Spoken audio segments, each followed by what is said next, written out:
Okay, thank you, Afreen. We'll be recording this video and we'll send all these videos to the participants as well after we are done with the meeting. So good evening, everyone. I know all of us are from different time zones, so it could be good morning, good evening, good afternoon, or maybe to someone good night. But thank you for staying awake and thank you for managing your time to be here with us. Welcome to the first quarterly event of the South and Central Asia CE Innovation Hub, focusing on adolescent sexual and reproductive health.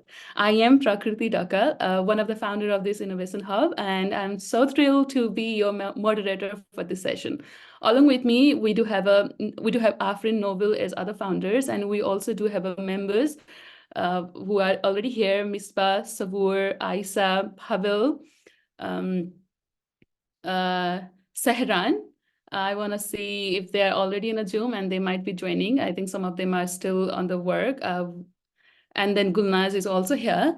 So we are here to discuss on very critical issue, the sexual and reproductive health for adolescents in emergency situation. And then through this CE SRHR Innovation Hub, including different quarterly events, our goal is to bridge information gaps, empower adolescents, and enhance their ability to make informed decisions. So we hope together we're going to make this a fruitful and engaging session. So towards moving the session, I want to walk you through the entire event agenda. We start at 4:45, little waiting for a few friends, and we're going to end this session on 7:20. But we also have something after the session. If the participants are very keen and eager to introduce and have a networking session, we can create a breakout room towards the end of the session, and then you can unmute yourself and share your ideas, details, or introduce about yourself. And then we do have a remarks from IREX, our supporting partner, and then from Katie, who's going to introduce about the Innovation Hub. And not just that, she will be sharing about what is actually CE, which is Community Engagement Exchange. We'll wait her to share more about that. And I would like to, again, extend my gratitude to US Department of State for being sponsor for the CE SRHR Innovation Hub, and IREX, the implementing partner for that. And we will have throughout the session keynote remarks from our amazing and expert keynote speakers. I can already see them on a Zoom. And we'll have a panel discussion with practitioners. Then there will be a time for all the participants to get engaged in Q&A session with panelists. And if we got enough time, we'll see if we can address one or two questions from the participants to the keynote speakers as well. And we will have a closing remarks.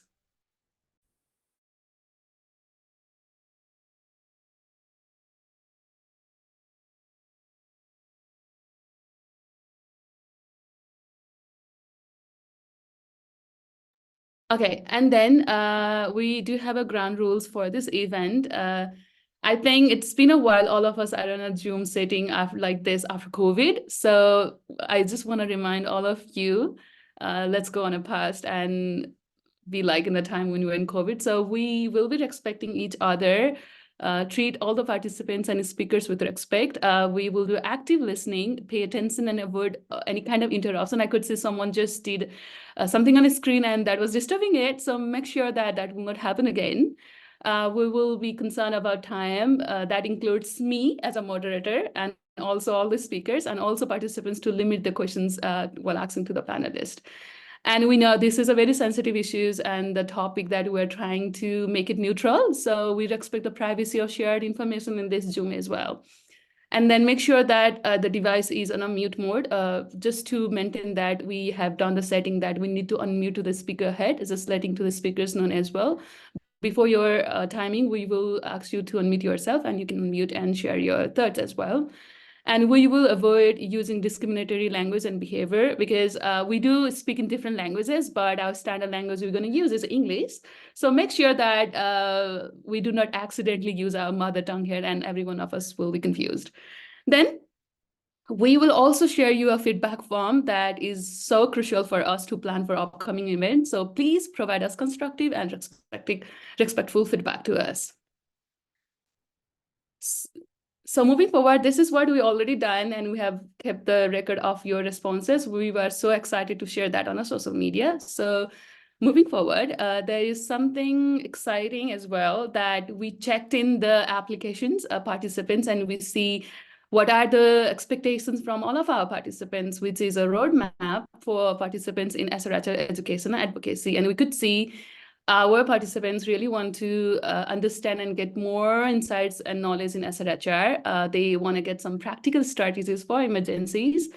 And some of them also wrote that empowerment through education. Hopefully, we'll be able to achieve that throughout our quarterly events. And professional development and networking. This is something that when we saw the response, like, oh, we want to do networking. So we thought of, okay, why not to create a breakout rooms at the end? So all of you can introduce and do the networking by yourself. And also, they want to learn, enhance their learning into awareness and advocacy. And throughout everything, through our amazing speakers, our participants who really want to get inspiration and motivation to be a change maker on this very important agenda of sexual reproductive health and rights. So moving forward, without doing any delay, I would like to hand over the time to our representative from IREX, also a person who is helping us to handle all this CE Innovation Hub, Katie Sa, who is a program officer from Community Solution Programs, and also is looking for alumni affairs into CE program IREX. Katie, over to you now. Thank you. Thank you, Prakriti, and hello, everyone. Like Prakriti said, good morning, good evening, good afternoon, depending on where you are joining us from.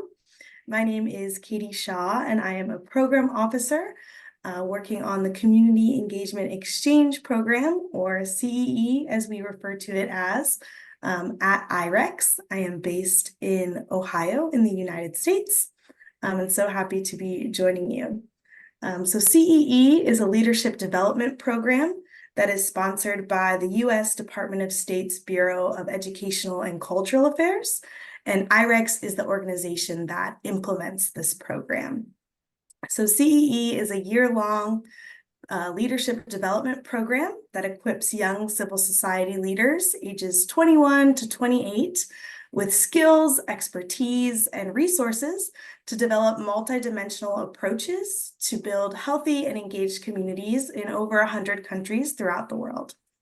In my work, I have the pleasure of supporting program alumni on many of our alumni engagement activities, including this Innovation Hub initiative.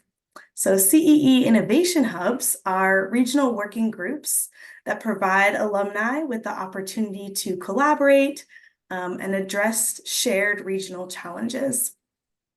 The goal of these innovation hubs is to create regional communities of like-minded individuals working on similar issues within their own communities.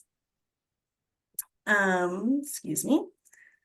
So the CEE Innovation Hub responsible for this event is our South and Central Asia hub focused on sexual and reproductive health and rights. And they are the first CEE Innovation Hub.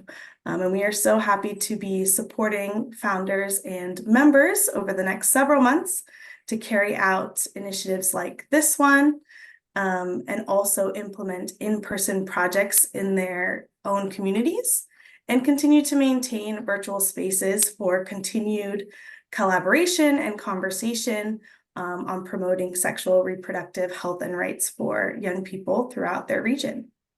So on the CEE team, we greatly value the power of collaboration and believe that bringing community activists from diverse backgrounds together can really spark inspiration and creative methods for addressing community issues.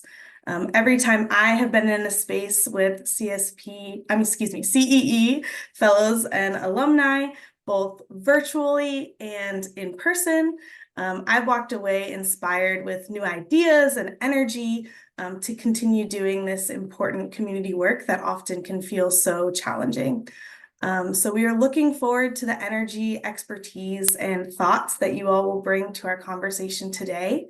And we hope that you'll continue to engage in this community that this Innovation Hub is building. So thank you for being here today. And we look forward to continuing to engage with you. Back over to you, Prakriti. Thank you, Katie. And I should mention that thank you for being a huge, huge help in setting up this innovation hub and guiding us throughout the process. This feels like actually we're happening. It's happening now, and with the first quarterly event, and we can expect how amazing it's going to be throughout the year. Thank you very much, Katie. So moving forward, we will now go towards the keynote addresses.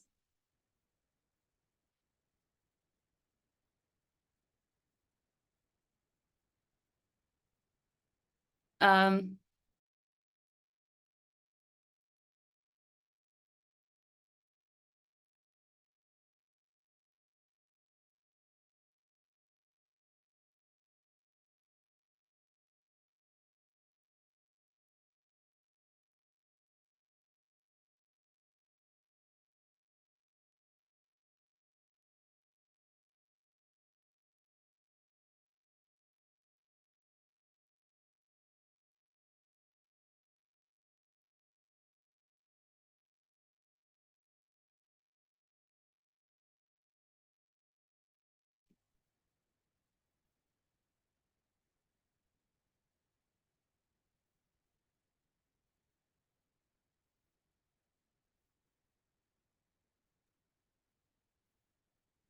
we're working. We'll give you the unmute option.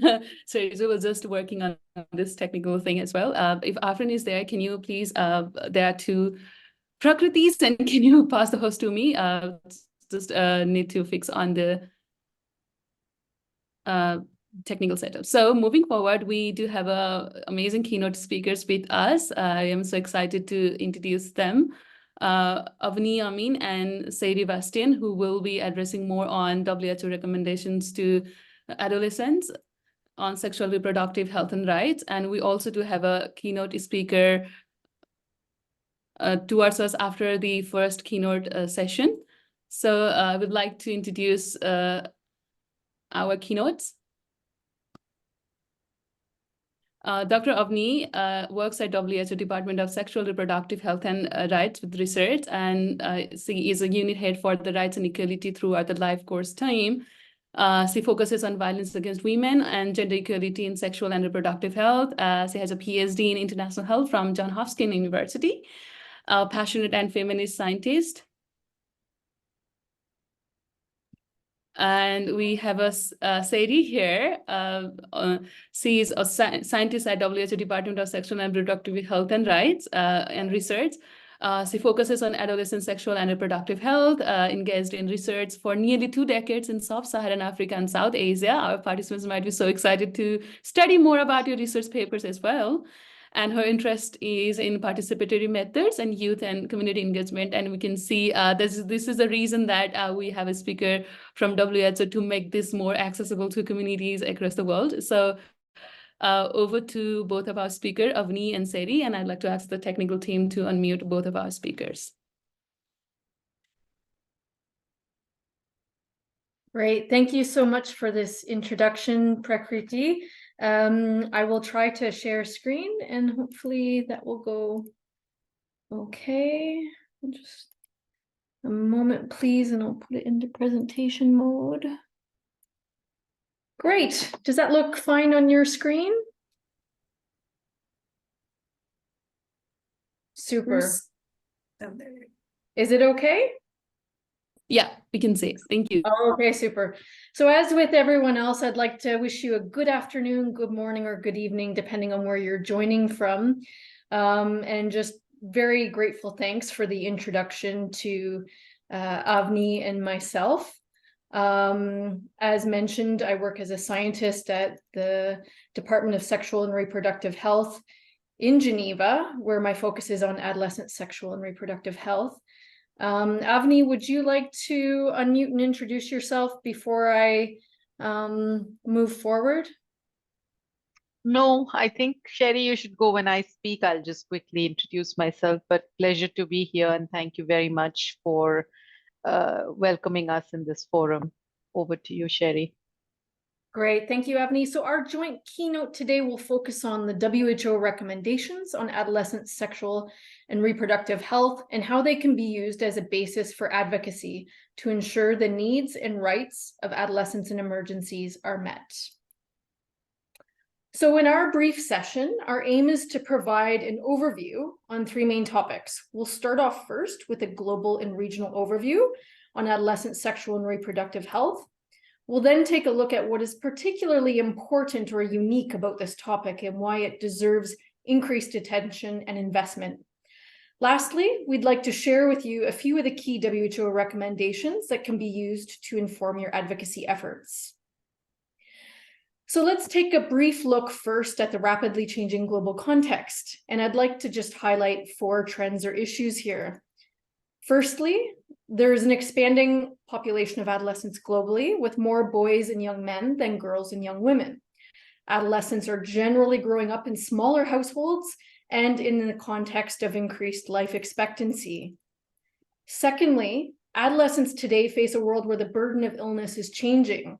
For instance, the Lancet Commission has categorized countries into 3 different types: multiple burden countries, where communicable diseases, sexual and reproductive health related and nutrition related diseases predominate. South Asian countries largely fall into this category. Injury excess countries and NCD predominant countries. So although many countries still face the same health challenges that they did 25 years ago, it is undeniable that they're in addition facing new ones, such as overweight and obesity. The third issue to highlight is it's important to acknowledge the changing social context. Adolescents today, as you're aware, are more likely to be digitally connected, more likely to be enrolled in and complete school, but rates of un- and underemployment in young people are high, and with sex disparities. Fourthly, it's important to highlight that adolescents are growing up amidst multiple intersecting crises. For instance, climate change, conflict and emergencies, and as we have all experienced recently, pandemics such as COVID-19. So in terms of progress made or not made on the adolescent sexual and reproductive health agenda, as you'll see on this slide, the green text indicates progress, yellow means there's no stable trend, and red highlights unfinished business. So with respect to the progress made, we can say that girls and boys are more likely to initiate sexual activity later than they did in the past. Girls are less likely to be married and have children before the age of 18. They're more likely to use contraception and obtain maternal health care. Boys and girls are also less likely to have sex with a partner who they are not married to or living with, and more likely to use condoms. HIV incidence is declining slowly, but deaths among adolescents due to HIV have not.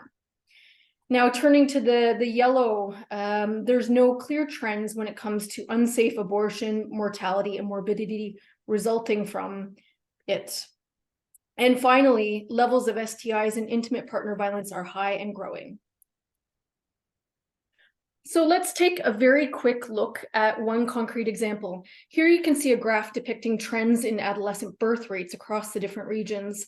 It's notable that South Asia has in fact made the most progress in reducing early childbearing, with the adolescent birth rate dropping from 49.6 births per 1,000 girls in 2010 to 29 births per 1,000 girls in 2021. That's the gray line I think you can see there on the graph. So this is an encouraging sign. It's a positive trajectory that is important to celebrate.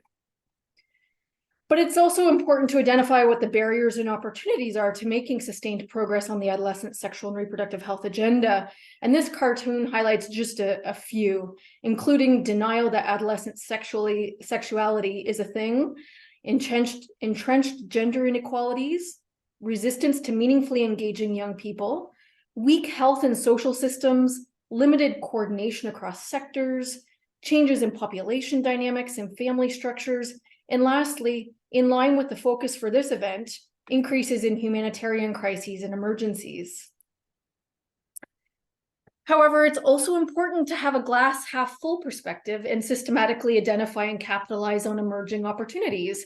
And here you can see a few as well, including the increased prominence of adolescents on the global, regional, and national agendas, increased investment in adolescent sexual and reproductive health, renewed commitments to universal health coverage, increased school enrollment, and advances in technology.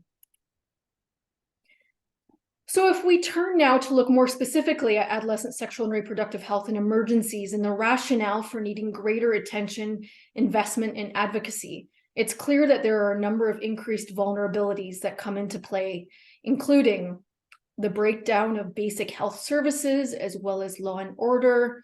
This can result in exacerbating barriers to sexual and reproductive health services, leading to lack of information and services, as well as stigma. Housing insecurity is another issue that is of concern, alongside disruption to schooling and education, resulting in many out-of-school youth. Of course, economic insecurity is a major concern. And in emergency settings, it may also mark a breakdown of social and cultural systems, which amplifies vulnerabilities.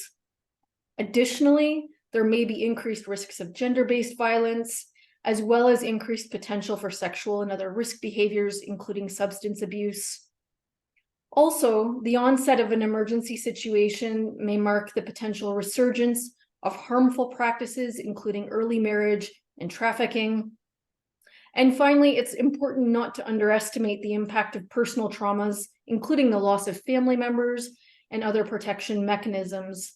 For these reasons and many more, adolescent sexual and reproductive health and emergencies is a topic that merits increased focus. So in the third part of the presentation, I'd now like to turn to the WHO recommendations. And due to time constraints, it won't be possible to cover all the recommendations in this document, but my colleague Avni and I will speak about 6 to provide a brief snapshot in the hopes that this will spark your interest to read the entire set of recommendations and take this forward in your own setting. So the purpose of this document is to serve as a user-friendly portal to the WHO guidelines and to inform advocacy, policy, and program design and research. Just to flag as well, there will be 2 WHO guideline updates this year that are relevant to mention. One on preventing child marriage and on increasing access and uptake of contraceptive use among adolescents, and one on female genital mutilation, which is an important issue facing adolescents, though not explicitly in the South Asian region. So let's now take a look at a few of the recommendations more concretely. So the first recommendation relates to comprehensive sexuality education, or CSE, which is a curriculum-based process of teaching and learning about the cognitive, emotional, physical, and social aspects of sexuality. It can be delivered both within and outside of the school settings. In emergencies, this might take the form of integrating sessions into mobile outreach or youth drop-in centers, or using other innovative approaches, including digital options such as mobile phones and the internet. CSE aims to equip adolescents with knowledge, skills, attitudes, and values to enable them to reach their full potential, skills to develop respectful social and sexual relationships, capacities to consider how their choices affect their own well-being and that of others, and also a general understanding of their rights throughout their lives. In many settings, there are several barriers to implementing CSE. For instance, as you can see on the cartoon, discomfort about adolescent sexuality and the misconception that the provision of CSE leads to early or risky sexual behavior, which the evidence does not support. So the second recommendation I'd like to touch on now relates to contraception, and there's 3 points to highlight here. First of all, early pregnancies, both intended and unintended, are an important problem. An estimated 12 million girls aged 15 to 19 and 2.5 million girls under the age of 16 in low and middle income countries give birth each year, and approximately half of those pregnancies are unintended. Pregnancy and childbirth complications are among the leading cause of death among girls aged 15 to 19 globally. So those are just a few statistics that really highlight the importance of promoting contraceptive use among adolescents. Secondly, promotion of correct and consistent contraceptive use has been shown to be effective in reducing unintended pregnancies and in turn reducing maternal and newborn mortality and morbidity. But it's important to emphasize that adolescents have diverse needs and preferences, and also that there are a number of different service delivery models to facilitate access to contraception. In emergency settings, considering which model is the most feasible will vary. For instance, whether contraception is integrated into whatever health services still exist, standalone clinics, mobile or other outreach services, or pharmacies. Whatever the service model, it should be free, confidential, adolescent responsive, and non-discriminatory. The third point relates to the importance of laws and policies in the provision of quality services. 14 million girls aged 15 to 19 have an unmet need for contraception. This is a huge gap, and it really highlights the important role that laws and policies have to play in addressing this. The next recommendation focuses on the provision of safe abortion care among adolescents. In the context of humanitarian settings and emergencies in particular, this is often an under-prioritized area for many reasons. For instance, it may be perceived as too complicated to provide, or that donors don't fund it, or that it is illegal in some contexts, or other reasons. But it's important. An estimated 5.7 million girls aged 15 to 19 undergo abortions every year in low and middle income countries, the majority of which are unsafe. And unsafe abortions have major health consequences. Adolescents, as we know, are more likely to seek abortions from untrained providers, to have a self-induced abortion, to terminate a pregnancy after the first trimester, and to delay seeking care for complications. They're also less likely to be informed about their rights. Safe abortion care, on the other hand, carries low health risks. Finally, abortion-related laws and policies in the provision of services is an area that really deserves increased attention. When safe abortion is legally allowed for adolescents, it is often not adolescent-friendly or tailored to their needs. So let's turn now to look at recommendations related to sexually transmitted infection prevention and care, or STIs. STIs among adolescents are another important issue that can have major health consequences, both in the short term and in the long term, ranging from discomfort and pain to infertility and other challenges. It's also important to highlight that adolescent girls have greater biological susceptibility due to the immaturity of the cervix, but also because of restrictive social norms, which hinder their ability to be prepared to have safe sex or to refuse unsafe or unwanted sex. Adolescent boys, on the other hand, are susceptible because of stereotypical masculinity norms. Third point is, in terms of prevention and management of STIs, effective approaches do exist to prevent, diagnose, treat, and in some cases, cure STIs. In emergency settings where health systems may be fragmented and where gender-based violence risks may be heightened, this is an area that needs increased attention. So the last recommendation I'll speak about before handing over to my colleague Avni relates to harmful traditional practices. Every year, about 12 million girls are married before the age of 18, highlighting the importance of this issue.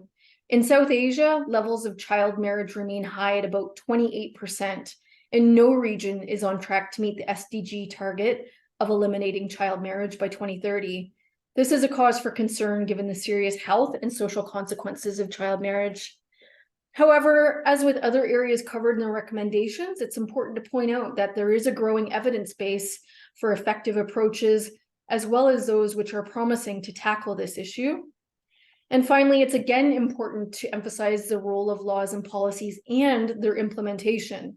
Laws and policies forbidding harmful practices are in place in many countries, but it is often the case that the practices continue. So efforts must strengthen enforcement and must be combined with community mobilization, empowerment of girls, as well as the provision of health, social, and legal services to those in need. As mentioned earlier in my talk, in emergencies, there can be a resurgence of harmful practices, making this recommendation particularly salient for this session. So my colleague Avni will share with you the next recommendation related to intimate partner violence. Over to you, Avni. Thank you, Sherry. And if I can ask you to just move the slides when I say next, please. So just building on what Sherry has presented, as Sherry said in one of her earlier slides, violence against girls and adolescent girls in particular remains an area of concern because what we've seen from data is that it's quite high and the rates have largely remained unchanged. In 2021, WHO published a second round of global regional estimates on intimate partner violence and non-partner sexual violence. The first round of estimates on violence against women, that is on intimate partner violence and non-partner violence, were published in 2013. And what we see is that those rates between 2013 and 2021 remain largely unchanged. So in 2013, the estimate for adolescent girls age 15 to 24, 15 to 24, so adolescent girls and young women, was 30%, 30, globally. What you see here is in the age group 15 to 19 and in the age group 20 to 24, and the dark red bar shows lifetime prevalence of physical and or sexual violence by an intimate partner. So already by the time the girls are 24, a large number, between 24 and 26% of these girls have experienced physical and or sexual violence by an intimate partner. And one thing to recognize that is that a lot of this is also happening in some parts of the world in context of early marriage, but not just. In some other parts, it's also happening in context of dating relationships between boys and girls. So what we are seeing is that this violence is starting early. And we know that the health consequences of this violence are quite stark. They range from increased risk of depression, increased risk of suicide, and for sexual and reproductive health, it includes increased risk of unintended pregnancies, induced abortion, acquiring STIs and HIV in some parts of the world. Also for pregnant women, it includes risks of preterm births and low birth weight babies. So this is those women and those adolescent girls, as well as young women who might be experiencing violence during pregnancy. Next slide, please. So WHO has recommendations for responding to violence against women for ages 15 and older, as well as we published in 2017 guidelines for adolescent and child sexual abuse. So here, these two documents on the left side that I have shown, one is the clinical guidelines from 2013 called Responding to Intimate Partner Violence and Sexual Violence Against Women for 15 and older. And then at the bottom is the Clinical Management of Rape and Intimate Partner Violence Protocols for Humanitarian Settings. And the two documents are identical, except that the top one is more expansive, whereas the Clinical Management of Rape and Intimate Partner Violence for Humanitarian Settings has been adapted to prioritize those interventions and recommendations that are most applicable to emergency settings. So the first one gives you the whole gamut of things that could be recommended, and the bottom one is largely focused on prioritizing those that are applicable. And these interventions largely fall into 6 categories. The first is what we call survivor-centered or woman-centered care. And here the main recommendation is provision of first-line support, which is a minimum standard of care that everyone, including in primary health settings, should offer when survivors disclose violence. Then the second area is around identifying intimate partner violence, and WHO recommends something called clinical inquiry, or asking based on signs and symptoms, because we know that many health signs and symptoms that present to health providers, violence is an underlying cause. So to use those and use that as a basis for saying or probing, are you in a healthy relationship? The third set of recommendations are around clinical care for survivors of sexual assault or rape. And this includes offering emergency contraception, STI and HIV prophylaxis, as well as taking full medical history and doing a medical examination, or what is called a head-to-toe examination. The fourth is around training. And we know, from both survivors, adult survivors, but also from adolescent girls who have been raped, that health providers often either are not aware of what they're supposed to do or stigmatize them. And so the recommendations that WHO says is that they really should be trained not just in what is the appropriate response, but also in addressing the blaming, the victim shaming attitudes that healthcare providers might have, and to respond in an empathetic, non-judgmental way.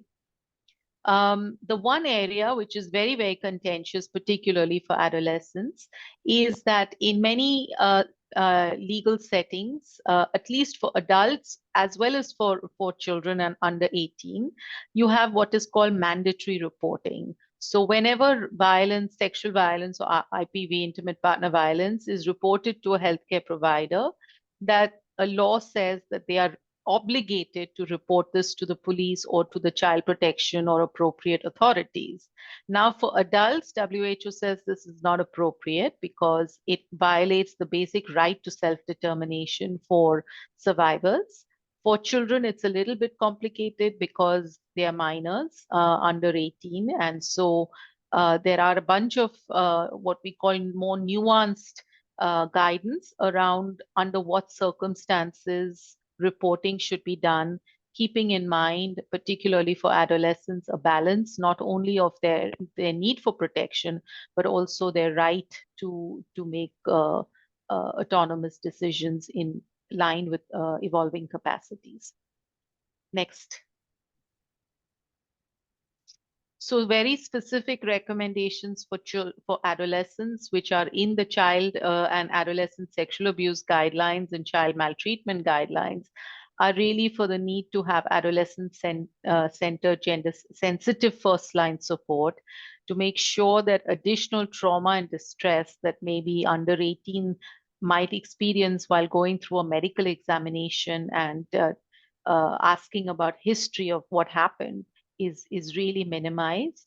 And we also, for adolescents, recommend HPV vaccination if adolescents are not already vaccinated. And then for mental health, if there is support and specialized mental health services, to offer CBT or cognitive behavioral therapy with trauma focus. Next slide, please. So just flagging that some of these legal barriers are there, where mandatory reporting poses a lot of barriers for adolescents, and particularly adolescent girls, to report. If they are pregnant, for example, as a result of rape, they might automatically be reported to the relevant authorities, and that prevents them from accessing services. We know in many settings there are statutory rape laws. So if a minor is around 14 or 15, and even if she's had consensual sex with her boyfriend, it might get reported as rape, and that may prevent her from accessing sexual and reproductive health services. And of course, as Sherry said, abortion is an issue. So if a minor is seeking abortion because of rape, because of restrictions in abortion access, and particularly there may be parental consent requirements or caregiver consent requirements, this will also pose an additional barrier for post-rape care access to adolescent girls. So what we do recommend is that for reporting, it's important for the providers to assess the health and the safety and the well-being of the adolescents and what would happen to them as a result of reporting to the police or relevant authorities, and to make sure that no matter what, the adolescents' immediate medical needs, as well as first-line support, that is psychological or psychosocial support, is prioritized over reporting, so that before things are reported, the adolescents get the minimum care, health care and psychological support in response to violence. We do say that actions that are not in line with human rights standards, unless of course there is a risk of suicide or risk of safety of the adolescent client, is where there is consensual sex between adolescents, and that shouldn't be reported. Or if the adolescent, and in line with evolving capacity of the adolescent to make certain decisions as they mature, and they, for whatever reason, don't want the parents to be involved, to respect their wishes. So that's it from my side on the violence recommendations. As Sherry mentioned, this is really a snapshot of a much larger body of work that has and recommendations around adolescent sexual and reproductive health. Over. Thank you, Avni. So to Back wrap to you. up, Yeah. Thank you so much. To wrap up, I'd like to leave you all with 8 key take-home messages focused on an agenda for action to ensure nobody is left behind. The first is the need to highlight at every opportunity the changes in adolescent lives in your communities that are brought about by inequalities, urbanization, climate change, and humanitarian crises. Secondly, advocate for a multi-sectoral approach and to address the underlying causes of poor adolescent sexual and reproductive health outcomes. This is urgently needed to accelerate action. Thirdly, we urge you to work with your governments and communities to insist on evidence-informed programs tailored to the local context. Fourthly, ask for laws and policies that respect adolescent rights and protect them from harm.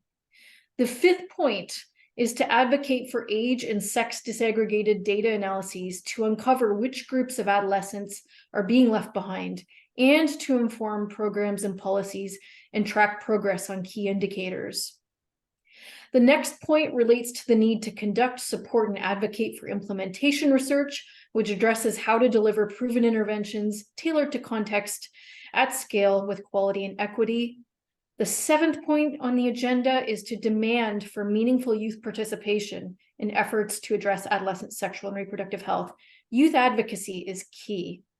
Lastly and finally, bring to the table innovations, be it social or digital, to address adolescents' access to sexual and reproductive health.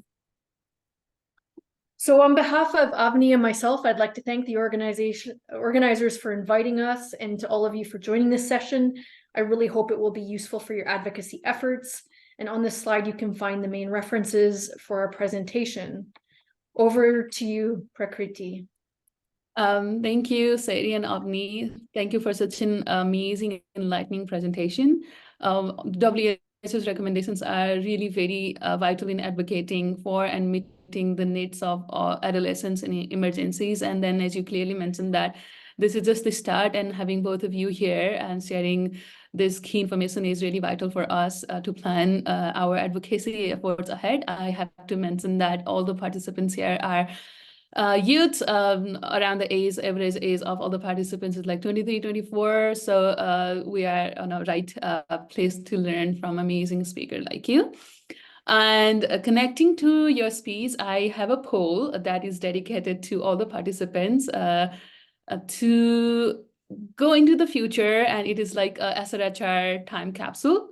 So I'm going to launch a poll with thanking both of the speakers. Check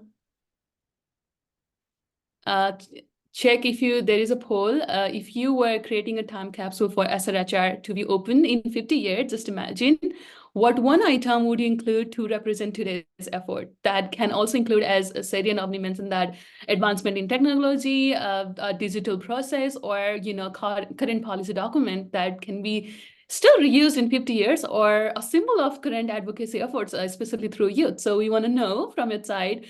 We're going to see the voting, and let's see which one wins the more. Will be, a landmark or something that we can protect to showcase in 50 years.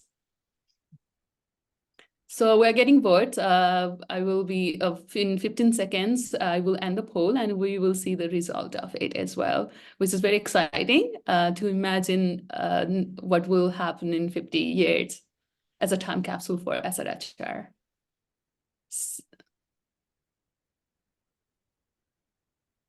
So 45% of participants have participated. I'll be waiting a few seconds to give chance to all the participants to navigate through the Zoom and to vote for the polls. We have 101 participants here. I encourage all of you, including us, organizing team and everyone, also maybe including speakers as well. If you want to participate, just vote one of the options available.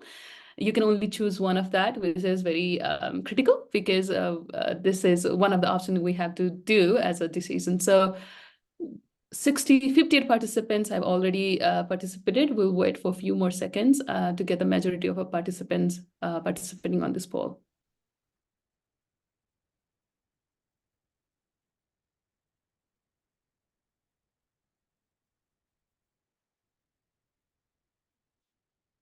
Uh, 63 of them voted. We'll be still waiting a few more. Okay.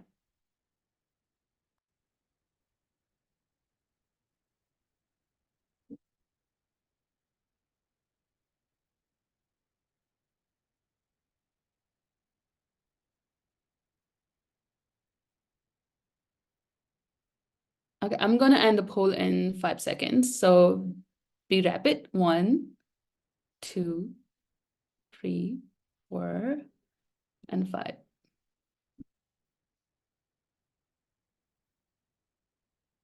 So this is a result of the poll. Can you see in the screen? So piece of technology used in SRHR is 35%, and the winning option is a symbol of current advocacy effort. So I think we'll be able to create something amazing story of advocacy and pass into the future generation as well. Thank you, everyone, for your active participation.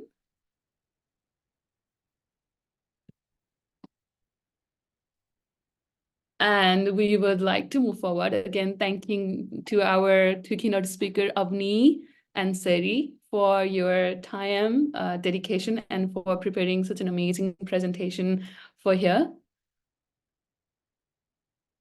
So moving forward, we would like to introduce our another keynote speaker who is already here, I guess. We'll ask the technical team to give the audio access to them.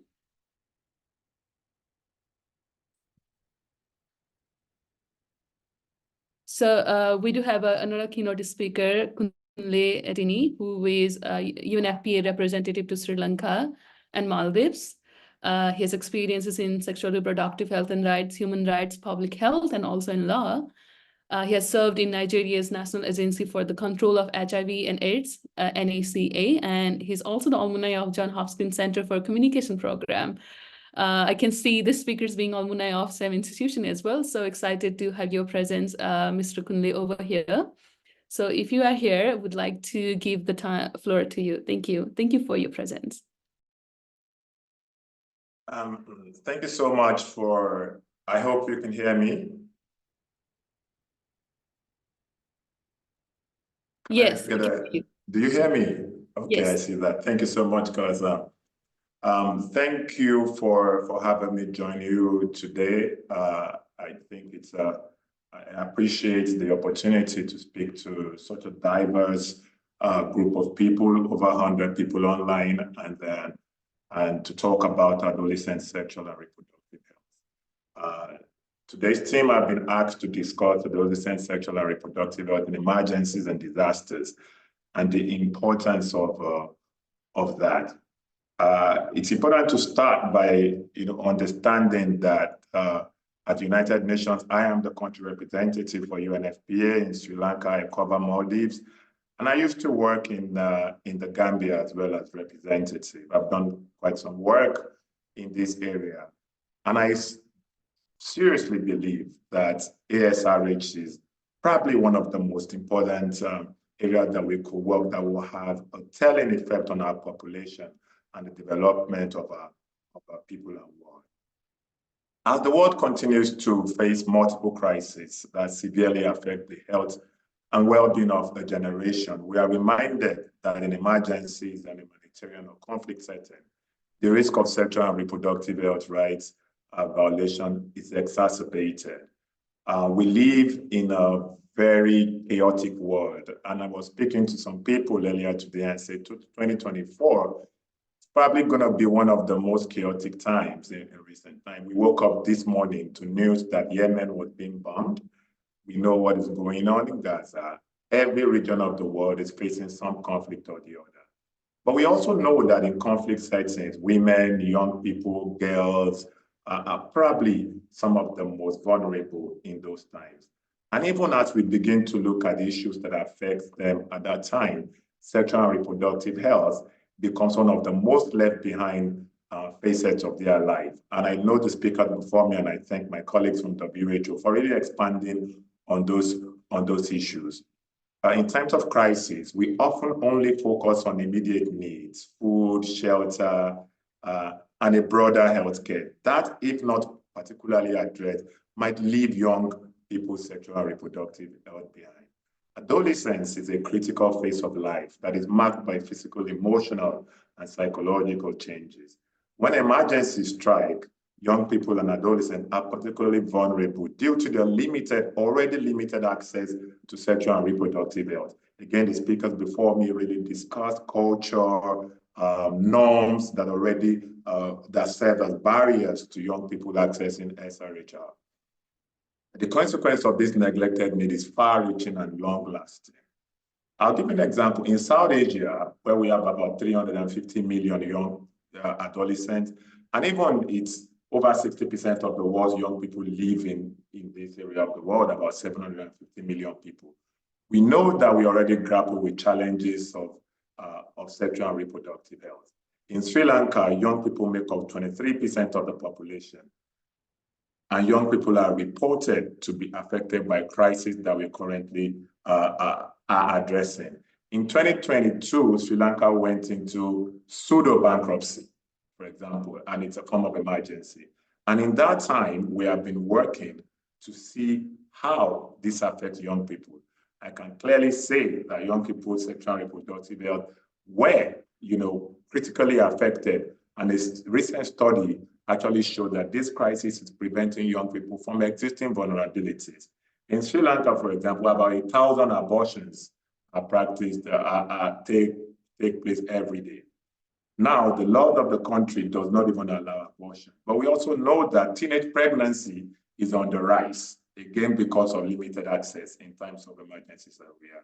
And we know that this has also led to increased school dropouts and considerable violations of rights. I must quickly say that the traditional emergencies that we used to have has really changed. Now countries and nations really flow between major emergencies to times of building resilience. So, for example, an economic crisis would hitherto not be taken as an emergency. But the question is that these kind of crises have all the hallmarks of what we used to address in major emergencies. People are dying, gender-based violence increases, school dropouts, education stops, access to health services is hindered, and all those. Let me just quickly make a little dive into disasters and conflict that affect young people. We know that their mental health, is severely affected. Oftentimes, adolescents have not even graduated to a position where, they can individually support themselves. And the consequences of failing to address these areas impairs the adulthood and physical and mental health. We know that disruption in food systems, many young people who are adolescents are already fending for themselves, but also they do not have those access to communal support or communal structures, social systems that support them. Health systems could be overwhelmed. We know that in South Asia, there's a major challenge of young people accessing sexual and reproductive health service, even in times of quote unquote stability. For issues that we all know, culture and norms like I've spoken about, and these complications really exacerbated. We know that contraceptive access is already difficult. We know that emergency contraception doesn't exist for many, and we know that increases in unintended pregnancies, sexually transmitted infection, but also violence. In Sri Lanka, we have seen almost 100% increase in violence against younger people, children and adolescents since 2022. And these are issues that really need to be addressed. Disruption in education systems. And I'm trying to bring together the intersectionality of emergencies and how it happens. When education systems are disrupted, the school system, which either could be a safe point for young people and adolescents, it's taken away from them. So oftentimes they spend more time at home, on the streets, and it really exposes them. Also, some young people are able to access some form of adolescent sexual reproductive information, if not services, in school. And that is also taken away from them. So that, like I said, increases the risk of violence, exploitation, early marriage in some communities when there is no money. Just to make it simple, people basically give depending on the economic situation. They tend to marry their kids, a little earlier than they would have done. And that removes the dignity and autonomy of the adolescent, but also exacerbates the potential of violence. So to address these challenges, I've been told to speak about the experience of this around the world, and I just wanted to set the stage about the way some of these things happen. It is important to continue to implement key strategies. I do not want to be repetitive from the speakers before me, but it's important to strengthen healthcare systems that are responsive to young people. It is key. We are beginning to see that efforts to single-handedly or to address ASRH, different in emergencies, oftentimes suffer from lack of integration into major continuous health systems. So it's important to strengthen health system. How do I speak about strengthening health system? The sexual and reproductive healthcare services must be available to young people and adolescents. That is not the case in most of our communities and countries in South Asia. And you can take it from Nepal to Sri Lanka. There are many barriers. Even the healthcare worker is not sensitized enough to provide non-judgmental services to young people. And to do that, we must make the quality and important. And I'll go to policies later. In crisis situation, when things are unexpected, it is not very likely that the system will respond in a way that looks after young people. And I'll speak to issues around, for example, we need to strengthen our conversation of ASRH in the Interagency Standing Committee that addresses humanitarian issues. Important to continue to strengthen that factor. It works there, and on this area, we, the UN agencies and others, can do more in those conversations that cuts across not only healthcare, but education. We must create safe spaces and support networks for young adolescents to belong to, which is essential.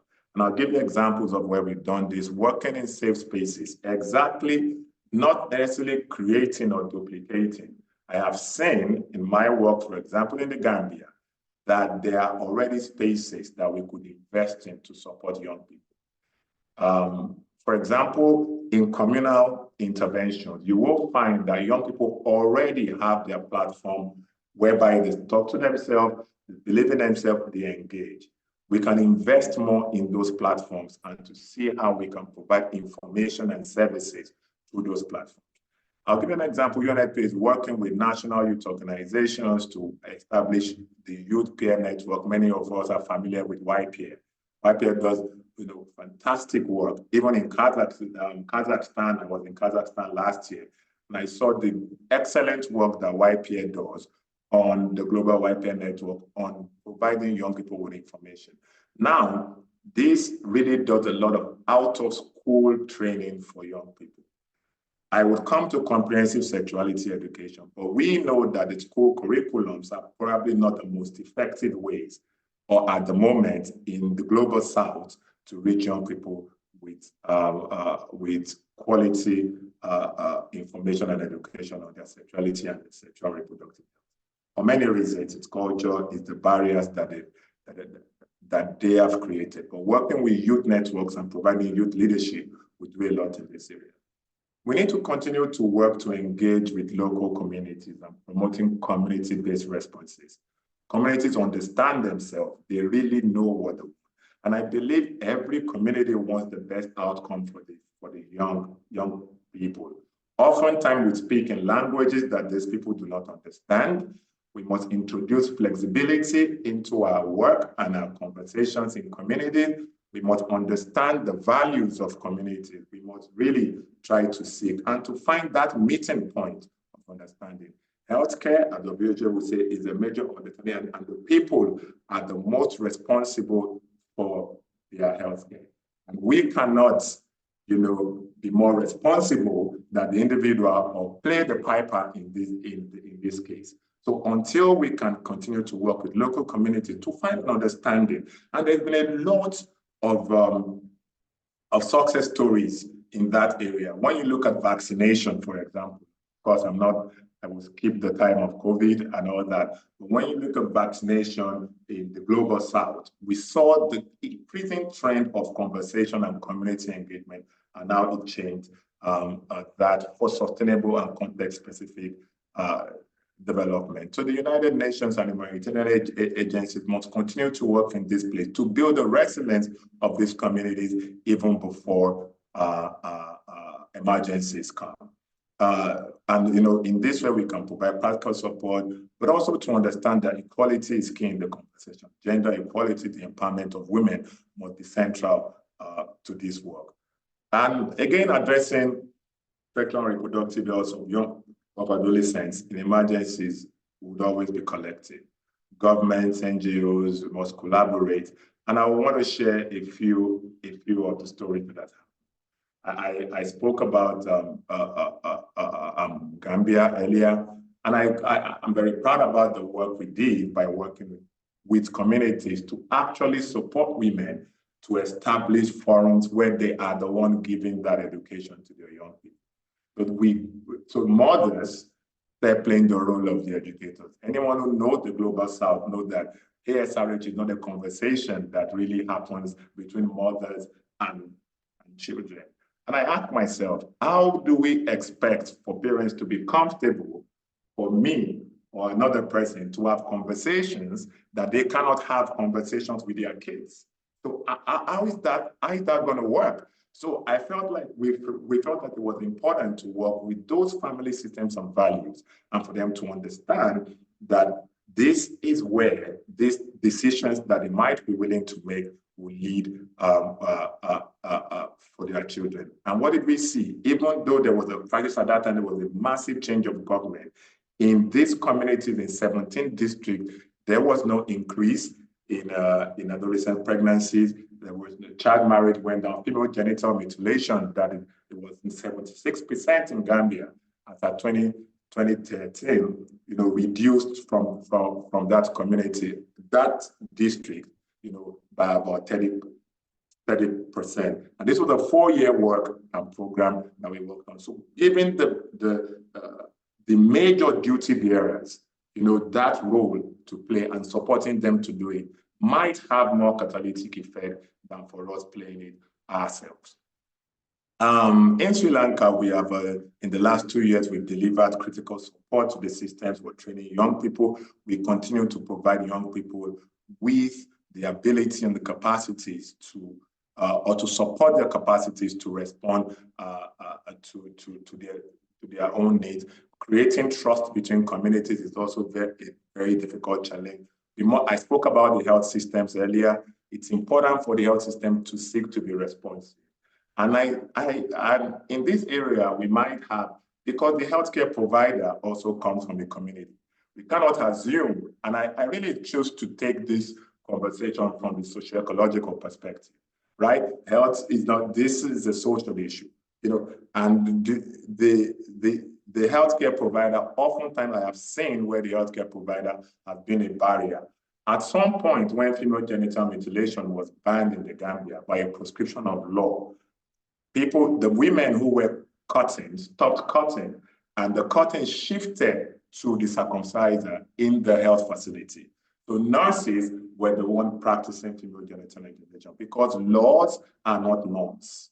Laws are not norms. Laws are not social, societal norms. And if a society does not support the laws that are made, the idea of that law having any impact is very limited. Because even the judge, the policeman who is supposed to carry out the arrest and all that, would not do anything. So these are the things that we must really, and I choose to not take a scientific approach here, but to also speak about those cultural and values, and to basically continue to work with those communities. And I've seen it work, and I've seen it happen. I really believe that we must empower young people to take the lead. And I spoke about that in their health. It's a generation that is well sensitized. It's a generation that know more than we could ever imagine. Indeed, I understand that most parents choose to look away from what their kids know. However, if they do not have the right information, they might not make the right decisions for their health. And I'm no longer a youth, so, but I was once there. And I knew that my mother never had any conversation with me on my sexual health or anything, and even as I went into the world. And that's a lot for myself. I come from a family of all men now, eight children, and none of us ever received any information from home or from the system. So that is what I see. But my knowledge started by working accidentally into a youth space where youth leadership was happening, where knowledge and information was being shared informally. Indeed, it started like an academic process. We're there to rehearse for school. But you know, because we have seen how this works and how young people can trust themselves, there has never been so much division in the world than it's now. Young people are completely divided by demographic, millennials, Gen Z, and there's seemingly no conversation between this generation. I don't know what I belong to now, but I understand that I'm very far behind in the knowledge of young people. Again, I cannot assume that I know it. It's important to close that gap in conversations and provide access to young people where they are and creating that space to support them. I strongly say young people are organizing themselves. They're having youth camps. How can we use these opportunities to let them lead, let them define what they want? And in Sri Lanka, we're currently designing a process where the young people of this country says, this is the Sri Lanka we want. And the Sri Lanka we want speaks across four things. It's about governance, it's about rights, it's about opportunities and jobs, and it's about their health and welfare. Understanding that these issues are interconnected to deliver on their potential. I must reverse here a little to say, in the end for us, the more determining factor is that every young person should achieve the fullest of their potential. And SRH is a component of that, and that's why it's key. So we must continue to advocate around health and rights to do this, especially in emergency setting. In the Gambia, like I said, we use the existing radio platform. Young people will be able to do that, and we continue to invest in this area. It's important to understand that ASRH, again, does not stand alone. What are the interest points for young people? Every day you see a youth lab. One is a youth hall. There's technology, there's society. Young people want to be creative. But it's important, how can we engineer their creativity along ASRH? It's also important to think about this kind of thing, whereby we find a way of amalgamating their interests that deliver the best youth for young people. And we've seen, you know, major youth champions, youth entrepreneurs doing great things in these areas. And we can even, you know, work with them to create things that address the development, humanitarian, and peace nexus, which is also very, very important. And ASRH stands at the middle of this. We spoke about innovation, and that's what I feel like it's key, and digitalization. Sometimes I wonder if we are not paying too much attention to the quote-unquote traditional school system. There have been millions of dollars and decades invested into comprehensive sexuality education in school. You know, it has become a major political tool and conversation. It has affected elections and all that. And I see that even if it went on social media now, it's about what kids are being taught in school. It's all changing. We don't know the truth. We cannot decipher depending on where the algorithm sets you. When you click the first time, you just continue to be fed different things. But the question then, you know, begins, and I worked in Ghana at a time where we were launching a transformative comprehensive sexuality education curriculum across the schools. And a day before this was launched, a religious leader took to the airwaves and he ended it. The president, the prime minister had all supported this process, but they had to reverse course because it was going to affect them in elections, it was going to affect their popularity. Now, when I continue to speak as I've done, and we're working on the CSA framework in Sri Lanka as I speak, the question I ask is that, is this guy going to put his political future in line for me or for my issue at this point? That's a question that is yet to be asked, to be answered. But the question is that we already have places like digital tools that young people have circumvented, for the want of another word, the access barrier that's created by schools, by teachers, and it is digital tools. The digital school during COVID in this country where I work really took kids to school, and people learned a lot from digital school. The digital penetration, for example, in Sri Lanka is over 70%. But the question is, how can we use this to provide access and information to young people? And it's important to continue to work in that area. Now we must continue to work with leaders, and I'm sorry, just I'm rounding up. You know, we must continue to work with our leadership to ensure that we do more in this area. Policies. I'm also happy to discuss policy. It's important to understand that ultimately we need the right policy environment. We cannot continue to flirt around the way we're doing this. And we must also be flexible, like I said, in our response. So for example, we know that sometimes the word sexuality is the issue for access. You know, what if we called it health? Does it change anything? You know, does it call, if we said adolescent health and we make it clear that this is so that young people can access the right information and services. I have seen in many countries that what the countries say in New York is completely different from what happens in the country. Sometimes the conversation at global platform is completely for political reasons. Every country wants the progress of its young people, understanding that this is key to their national development. And I will centralize it on the demographic dividend framework. If we're speaking to policymakers, to let them understand that most of the countries in our region are worried about declining fertility, which might result in declining population. But it's important for them to reap a demographic dividend, and our window is rapidly closing. So the question is, how can we centralize our advocacy on the fact that we're not only speaking of ASRH, but understanding that the youth governance, and I'm going to end in a bit, youth governance is key. Improving labor and productivity of young people is very important for national development. And there is no way this can happen without right investments in ASRH. Because if you lose your young people to teenage pregnancy and they drop out of school and there is no way to come back, it becomes a difficulty in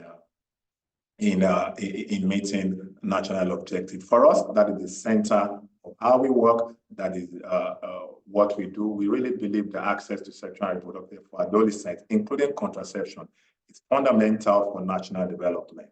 And it's central to our advocacy. And we're building knowledge and evidence. I picked this from the discussion by my colleagues from WHO earlier. It is key to national development. It must focus on how countries work to respond, and it must be evidence-based. It is my understanding that if we are able to do this, our response in humanitarian setting will be better because we already have the framework for working in those settings, and we can rapidly deploy. I apologize if I took more time than allocated. I'm not sure I'm not timing myself, but thank you so much for listening to me. Over to you. Thank you, Kunle. I can understand this is a huge passion area for you, and would love to hear you more, hopefully in upcoming session as well. And thank you for proudly sharing the success story. That is something all of us need to set an example in each of our countries. The collective approach in Gambia, Sri Lanka, and this different communal structure, like a community system, plays a very huge role in this. Thank you for being here, and your valuable presence means a lot to all of us to learn and grow. So connecting to Kunle keynote speech, we have something as a poll that we want all the participants to participate, but make it quick. This poll will be open just for a few seconds, and then we are super excited to go into the panel discussion. So The poll is about, you need to rank order poll is like rank the following challenges in order to of importance when addressing adolescents in SRHR emergency. So as Kunle mentioned, there are several challenges and we just want to know your perspective towards these challenges and where you think that the ranking is on. So it's on your screen. I hope all of you are here, not sleeping. This is also checking that our participants are very active and then participating on a poll. We'll be opening this poll for a few seconds and then we'll be moving towards our panel discussion. I can see all the panelists, Sila, Novel, and Veena already here with such a smiling face.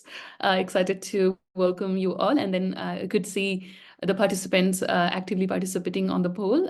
This will help us to even get the frame and then structure of the different communities because the priority could be different for Nepal. For Nepal, it's mostly like, from my perspective, culture and social barriers, access to education, and then for other countries or other communities could be different. So thank you for participating there. I'm checking time as well and excited to go to the panelist speaker as well. So 5 seconds more, please be quick, all the participants. I'm going to end the poll shortly.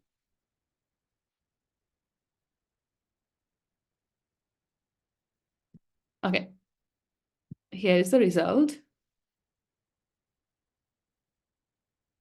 This is the different hierarchy set by our participants to rank the challenges of SRHR and then especially in terms of emergencies. Thank you everyone for your active participation. Now we'd like to move towards our panel discussion and would like to introduce our panelist speaker over here.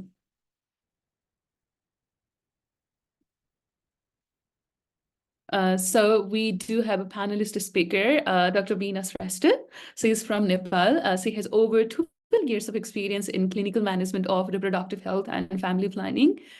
She is also a director at the Family Planning Association of Nepal, FPAN, as a program director. She's involved in developing sexual and reproductive health guidelines, and I have an honor to get an opportunity to work with Dr. Veena previously and get to know a lot about her. And I hope this opportunity will also open space for other youths across the world, mostly from Nepal, to get connected with Dr. Veena. Thank you, Dr. Veena, for being here. And we do have a Dr. Novel here as a panelist speaker and also the founder of SRHR Innovation Hub. He is also the public health practitioner with a focus on emergency and disaster context.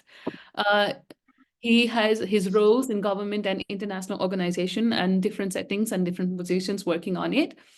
He is pursuing a doctoral program in global health leadership at the University of Washington as well. Dr. Noble mentored the first cohort of Hamro Bahini. I can see a lot of Hamro Bahini champions here as well, and we'll get to know the stories of Hamro Bahini through Noble as well, who is already here. And we have another panelist speaker, I would say a youth activist. I know a lot of us can resonate more with Sila. Our average age of participants is also like 24 or 25. So welcoming you here is a representative of all of us. Sila is SRHR activist from Karachi, Pakistan. She focuses on adolescents, SRHR, menstrual health, and SRHR in climate context. She's the one working in a grassroots communities for reproductive justice. So glad to have all three of you over here. And I want a technical team to spotlight all the panelist speaker here, and then I can ask all the participants who are already here. Feel free to share if you have any questions or anything you want to address to panelists. And then if there is anything you want to especially ask to the keynote speaker as well, we'll try to get responses from them over emails as well in upcoming days. Okay.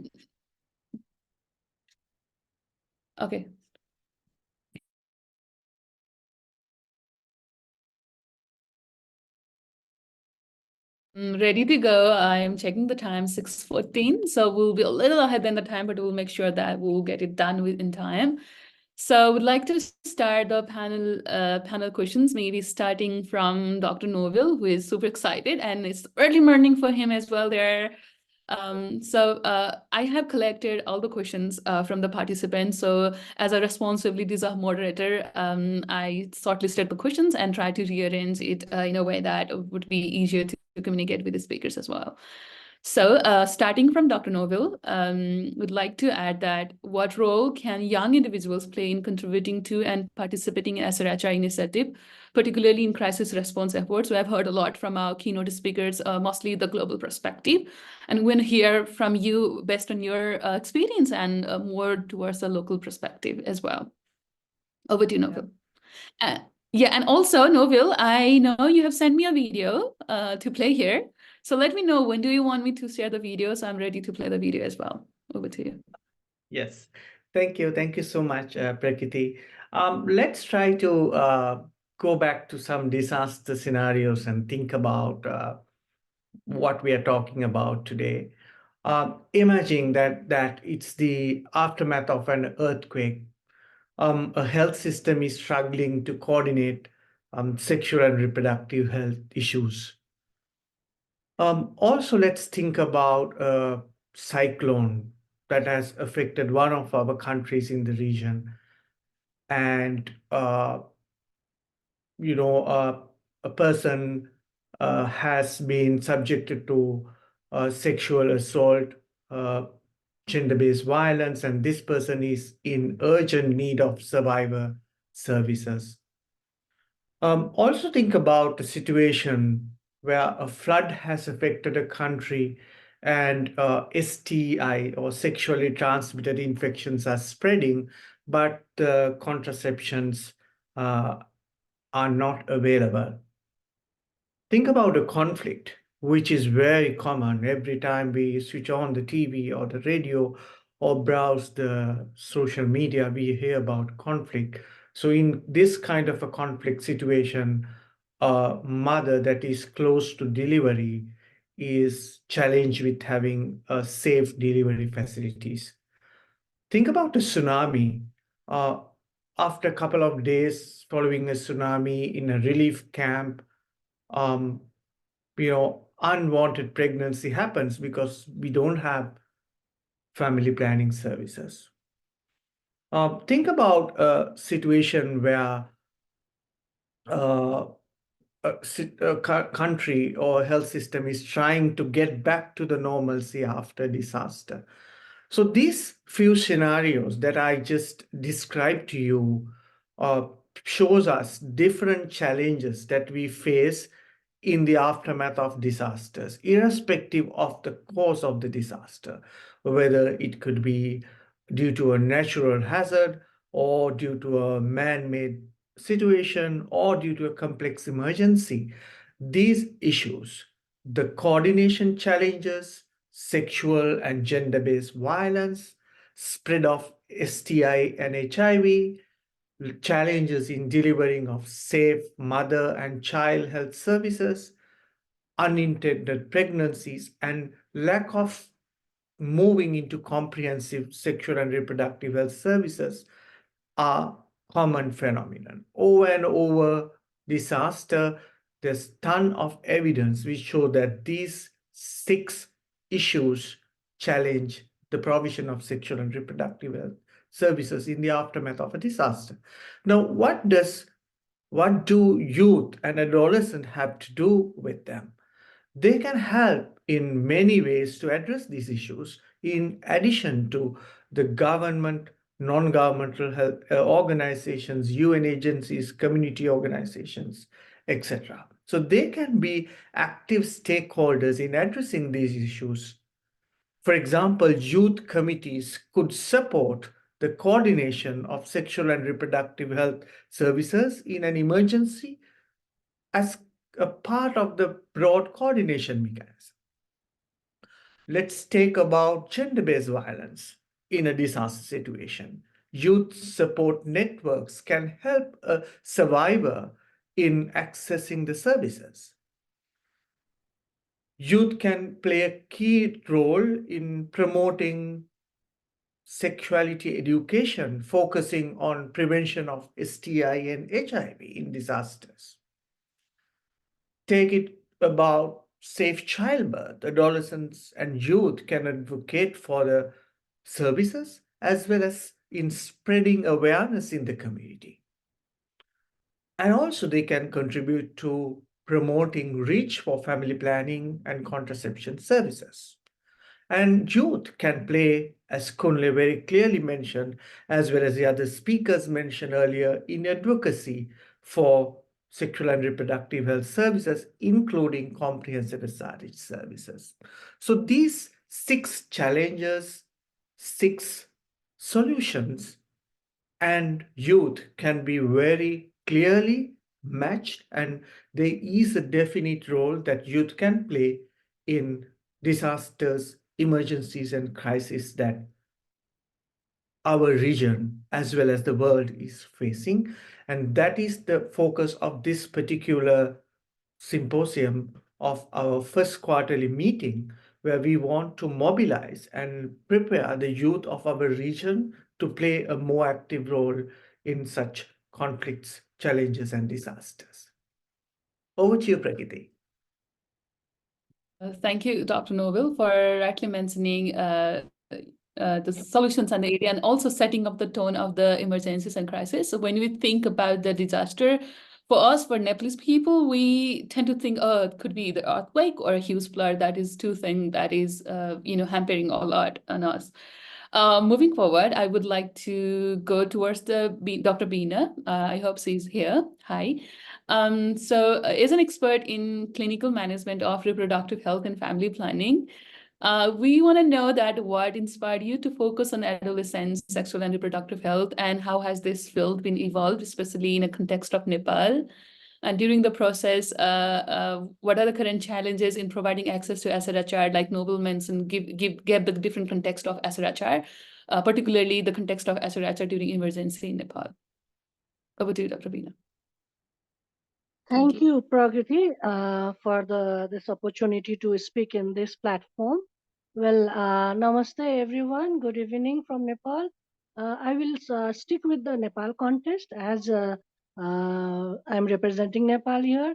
And the country like Nepal, we are from a developing country, and we are, I think, within the top 15 countries where the disaster is quite prone countries. So disaster prone countries. So recently, we are also actively supporting the SRH services, comprehensive SRH services in the Jajarkot and Rukum West, because a month, 2.5 months back, there we had a massive earthquake.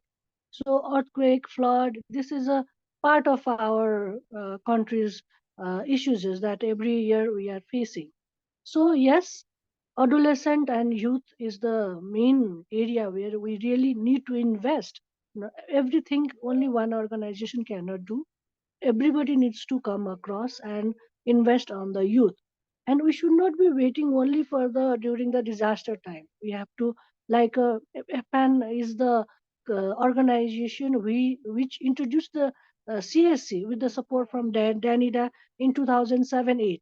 From that time onwards, we were doing regularly, continuously advocacy. And at the, I think 2015-16, we were successful to bring the CSC in the National Education Sector Plan of 10 years. So like this way, but still we are struggling to make it in the school curriculum, regular subject, as a regular subject. This should not be like a, and this education is a is wise. There is a education system is there on the sexual and reproductive health, which we all believe that we must make sure that every individual, every student must know about their sexual and reproductive health. And yes, and the thing is, like, in the disaster prone, they are the most vulnerable people, and we have to have a support from the local leaders. And in every program, every thing, we should not be only directing towards the female.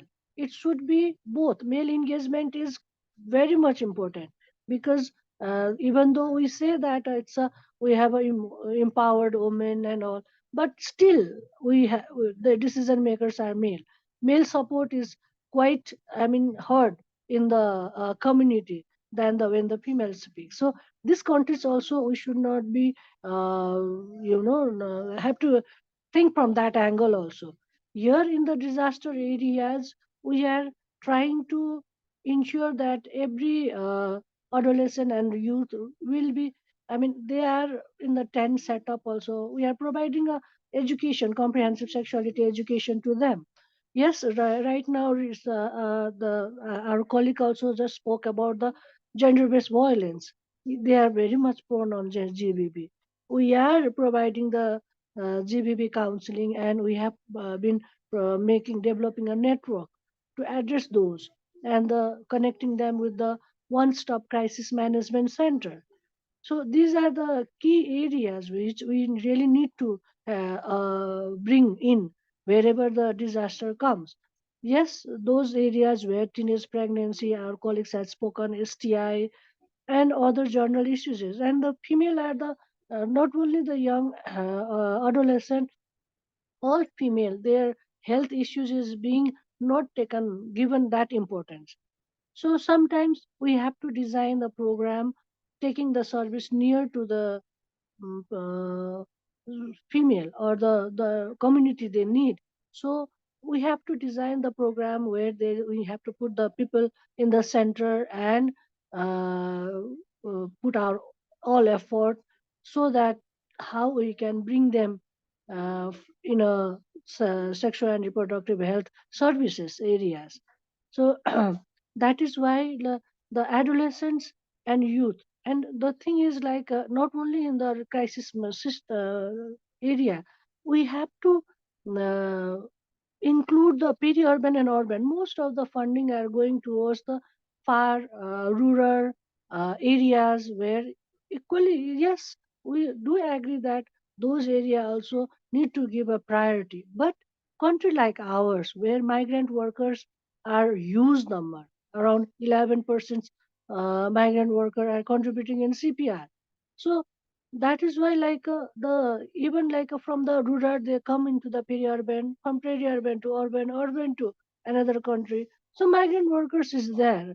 So if not only migrant workers, and the main the thing that people are migrating is to support their family, so that their children will get the better education.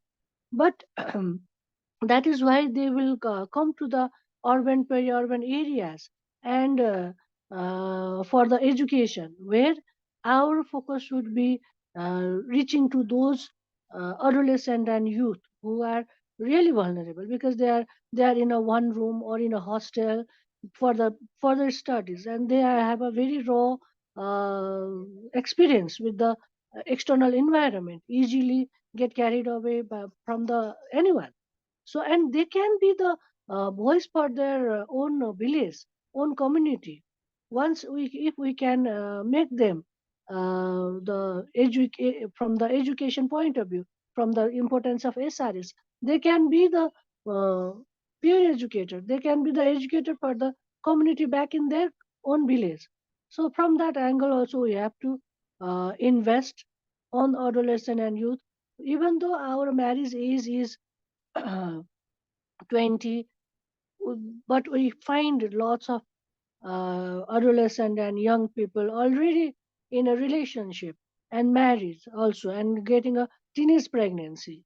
So those areas is really much needed to give attention. In crisis situation, they are reluctant to come to the service site for the services. So we might need to take the services at the home based pattern, or the where they want to, or and in case of the technology, everywhere internet access is not there everywhere. I mean, we have a very much in poverty area, people do not have a smartphone. So the investment digitalization of the education is also there. But those people who are deprived of internet or the smartphone or the telephone itself, simple phone also they do not have. So we have to think from that angle also. So all the programs which we develop where we are, what type of community we are with. We have to consider that, and considering them, we have to design the program. So here we are taking most of the in the disaster prone ward, one ward we are doing 1 day service, and we are moving to the another ward so that the uh, we are, they can get the services near to their community. So this is Yeah, Dr. the Veena, way that happens. Yeah. Yeah, thank you for really addressing the situation like home-based practices to especially during crisis and emergency. I think that is something that we really need to advocate more about because they are adolescents usually feel reluctant. So connecting to your answer, I want to move towards Sila. As I already mentioned, as an activist who has worked in this area extensively on challenging societal norms and stigma, but I'm so sure it's not, Pakistan is not anywhere different than Nepal or Sri Lanka in terms of taboos or stigma. So can you share your insights on how the societal stigma plays a role into adolescent sexual reproductive health and services in Pakistan, and especially you are engaged into different initiatives with Baitak and also a book which is about Nisa Kahaniya or something. So do you want to add a little about what is that and also share how the societal taboos are affecting it? Thank you. Hello, Sila, we can't hear you. Hello? Hello? Hello, can you hear me now? Yeah. Yes. Okay. So hi everyone, and thank you, Prakriti, for such a lovely introduction. And I'm also really happy to be like a youth representative here, like on this panel. It's extremely delightful. So so just like a little bit overview of the work that, like you mentioned, that we basically work. Like I'm a part of BETHAK. BETHAK is a grassroots organization that works on reproductive justice, and we do it in a very interactive way. So we basically engage the community through so we basically engage the community in a very informal way of discussion. So it's to create a safe space within different neighborhoods. So instead of the community coming to us, like we go to the communities and create those safe spaces within their neighborhoods. And when we talk about taboos, I think that in the South Asian region, um, taboos and myths are very closely related to the culture and traditions. Just like Mr. Kunde also mentioned that SRHR uh, in this region is very closely linked to cultural perceptions as well. So taboos are also often formed through the same chain of thought. So in the South Asian region, there's a huge culture of storytelling, that a lot of things are passed down the generations through storytelling, and that is how a lot of myths and taboos also come to are also passed down generations. And these also include myths related to SRHR and reproductive health, specifically menstrual health. So in different so they're basically different stories that maybe mother tell their daughters, or elder sisters tell their younger sisters, but they are basically pre they support this notion of shame around reproductive health. Basically that's a huge part that's backed by the cultural perception of reproductive health as well. So what BETHAK basically does, like the work that I do with BETHAK, that in dismantling these taboos and addressing these myths. So we take a very interactive approach. And just like Ms. Sherry also mentioned, that now the communities have become very digitally connected. So I think with becoming digitally connected, there's another outcome of that. That is that now our attention span has also become shortened. So also to engage the communities in a way that is interactive and engaging, specifically when we're talking about adolescents. So when we're talking to adolescents and when we're addressing issues related to adolescents, we need to take a more interactive approach because they do have a shortened attention span. And that is what we're trying to do with Bethak as well, to create spaces that are more interactive, to add a element of creativity in it as well. For example, recently we did a community-based drive in which we called young people, and then we asked them to express their challenges to access menstrual health through art. And that was very interactive, and they were able to do it. Like, the results even surprised us. We thought that maybe the community would not approach it like we're thinking, but the results really shocked us because the youth interacted in it so wholeheartedly, because it's something that's very relevant to them. So I think that when we talk about taboos and dismantling them, we have to be aware of the age group that we're working with, and specifically with the adolescent and youth age group. We have to be aware that how their mind functions and what are the things that they can relate with, and what are the things that are very relevant to them. So a lot of times traditional means of advocacy don't work with that age group. So to make it innovative, you also have to ensure that you have people from the adolescent age group in your decision making and in the designing process of those advocacy campaigns and outreach campaigns. And I believe that only that way we can create more programs that target SRHR and are also effective and are also very relevant to that age group. And I also adding Nisa Kahania to this as well.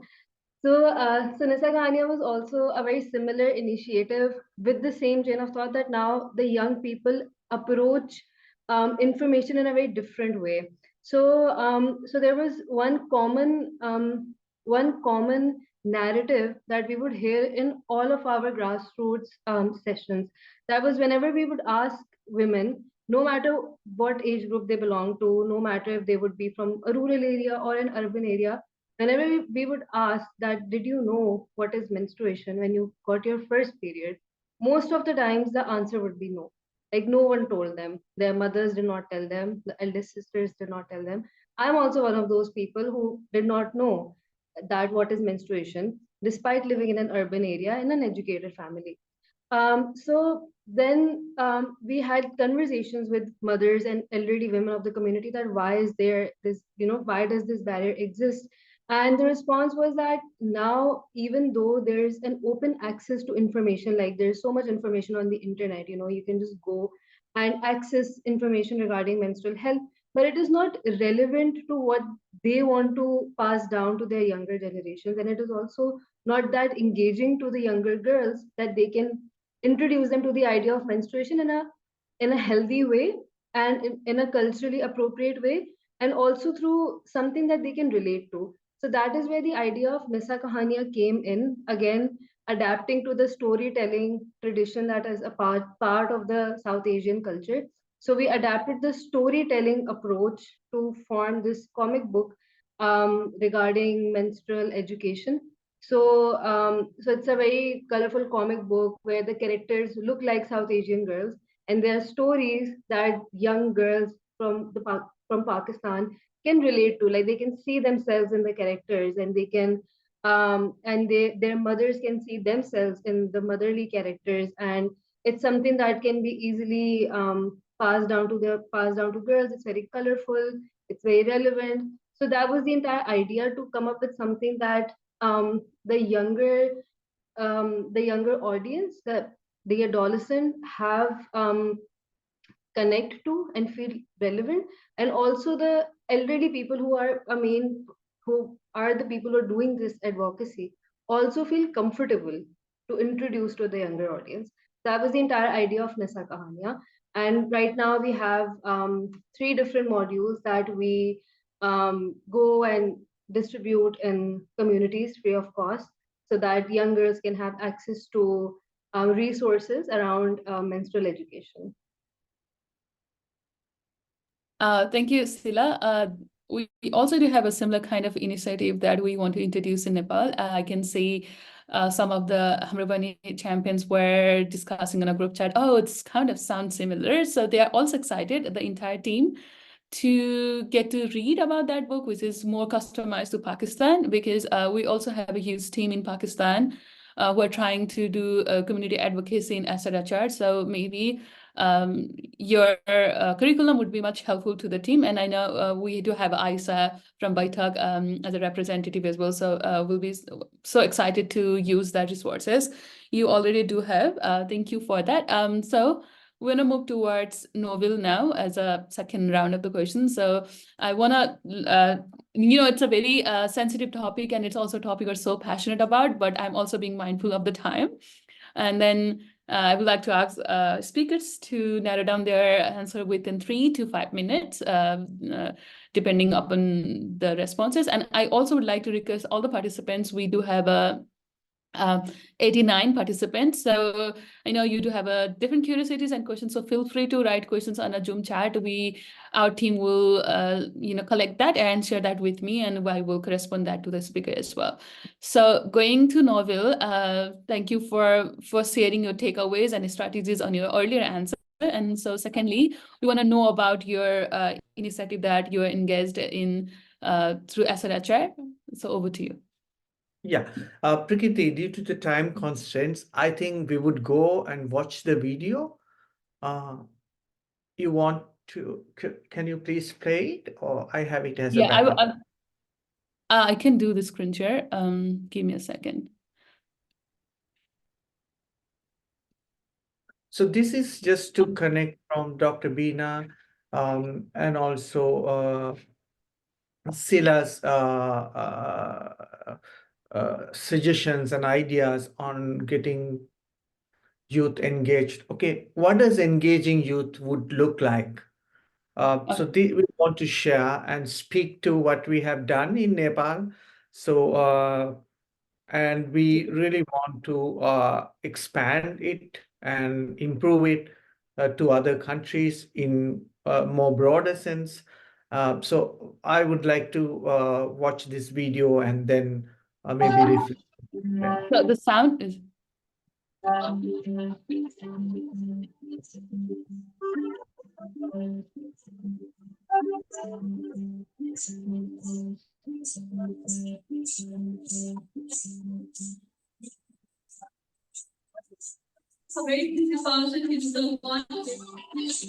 Prakriti, can I try to share it from my end? Okay, sure.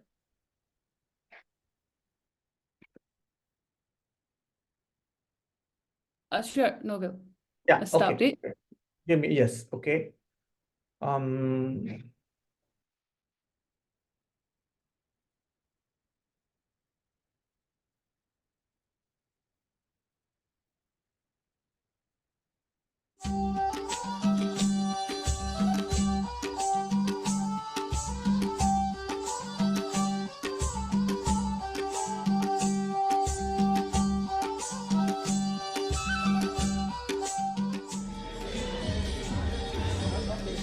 It's a very busy function, which does not take. So हाम्रो बहिनी नाम सुन्दै जस्तो मेरो नामले जब first time हाम्रो बहिनी नाममा छु भन्दाखेरि बोथ द सेक्स हैन इन्फर्टिलिटी एकदमै कम हैन अहिलेको major issues if you go to the society if you meet up with relatives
Yeah, so I don't want to say much. I think that this tells the story and the narrative and the strategy that we want to do through the uh, community engagement exchange uh, hub.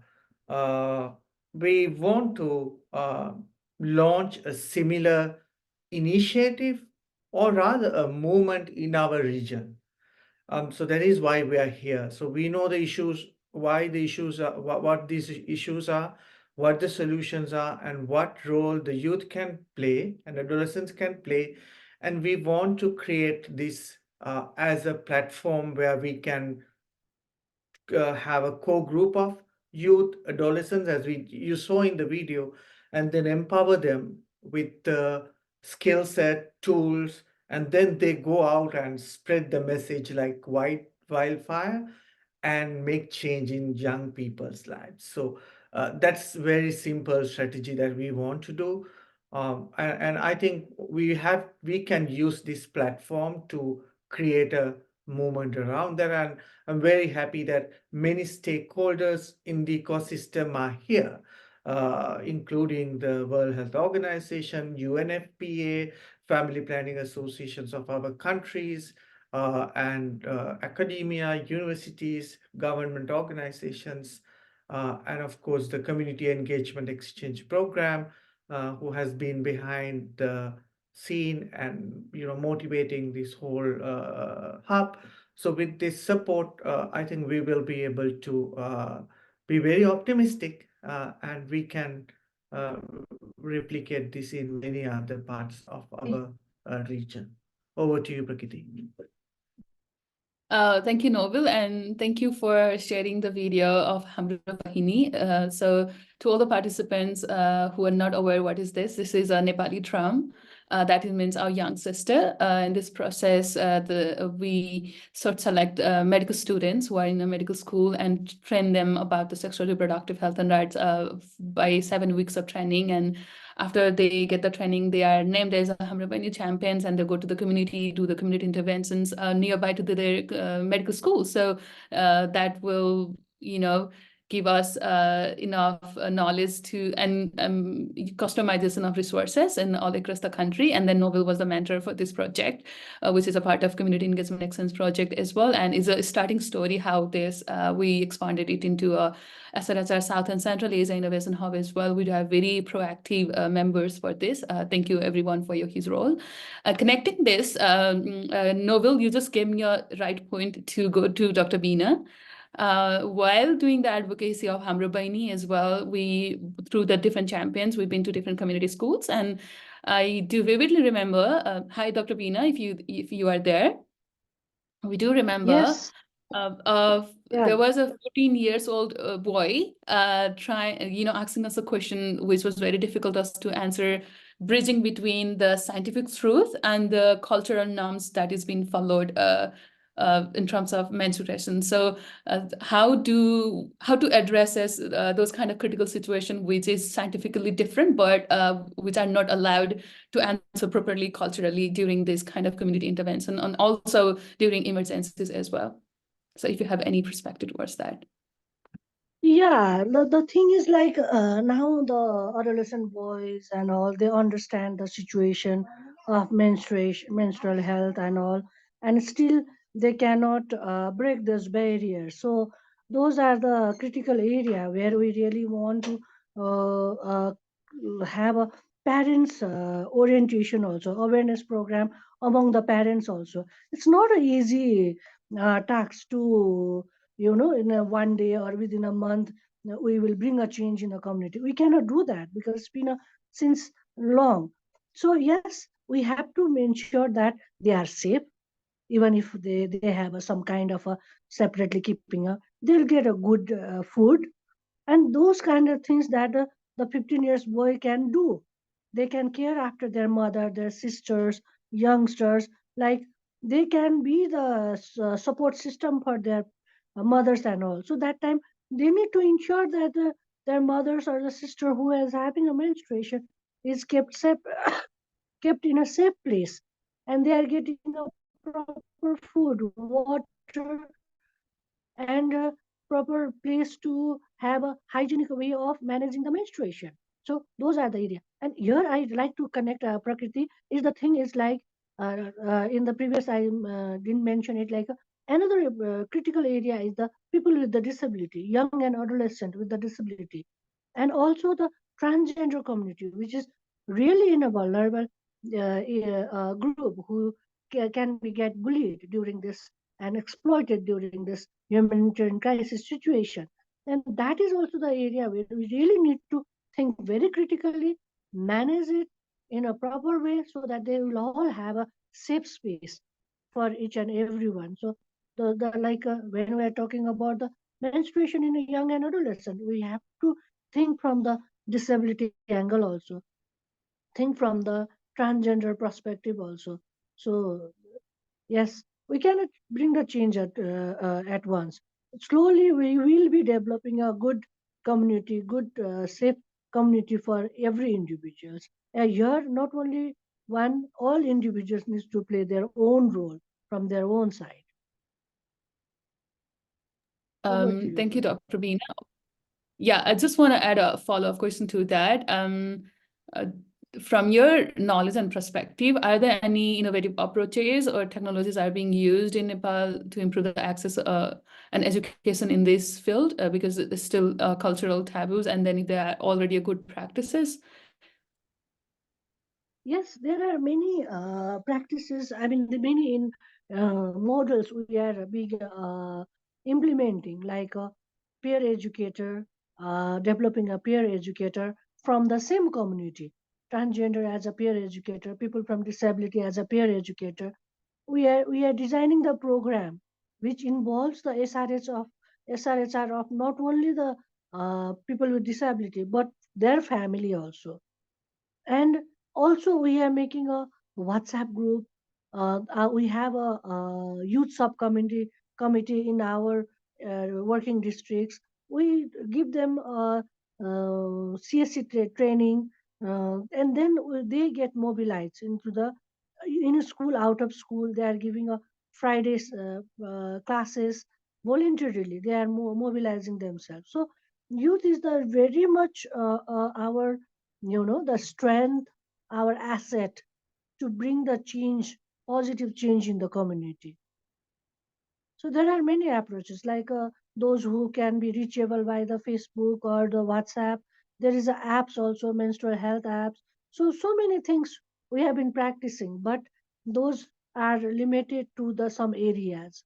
So particularly for the country like ours, the more than virtual one, yeah, for some section of the adolescent, maybe the virtual one is quite reachable, but still we should not be neglecting the huge number of young adolescent. We have to go in person to person approach is really needed, because this is the really we need to invest a lot, and this one-time investment will bring a change in the community and change in the country itself. Yes, thank you, Dr. Beena. That is also one of our concern, that how to reach to those adolescents who are not reachable through virtual medium, and then need to find an innovative solution to that. Also moving towards on a similar tone set, I want to go to Sila as well. There are some questions on the Zoom chat I can already see, and I would like to encourage participants to add more questions to there. I know you do have a different areas of questions and curiosity you really wanted to ask to panelists. I could see that from the registration form already. So there is one question which says, in a similar tone to the Beena, that Ward Mehmood, correct me if I pronounce your name incorrectly, asks that what role can education play in empowering adolescents to make informed decisions about their sexual and reproductive health in crisis situation? And if you can add this more about based on your experiences, and then teaching curriculum that is being taught in Pakistan based or in general South and Central Asia based. Over to you. Yeah, thank you so much. And this is actually a very interesting question, and also a very important one, because I believe that the first part of taking in action is accepting and realizing that something is needed to be done. And to do that, we need education. And there are a lot of young individuals who don't even consider SRHR as their primary right. Like it is something that they have, it's their basic right that they should have access to SRHR products and services. So, like, just I'm going to back this question with an example of the work that Bethak did last year in the 2022 floods during the 2022 floods in Pakistan, because our campaign was around providing menstrual kits and menstrual health management awareness to the women that had been affected by the floods. And in that age group, there were also younger women who had gotten their first period during those floods, women who had been menstruating for some years, and also elderly women. So one major thing was that when we went up to them, they would not openly tell us that, okay, this is something that we need because this is our basic right. Like we had to we had to sit with those women and have those conversations, in-depth conversations. And then after 15, 20, 30 minutes, they would open up that, yes, these are challenges that we're facing regarding SRHR. And the prime reason that they would not immediately say that, okay, we need SRHR products and services is because they don't think that it is a basic right that they should have.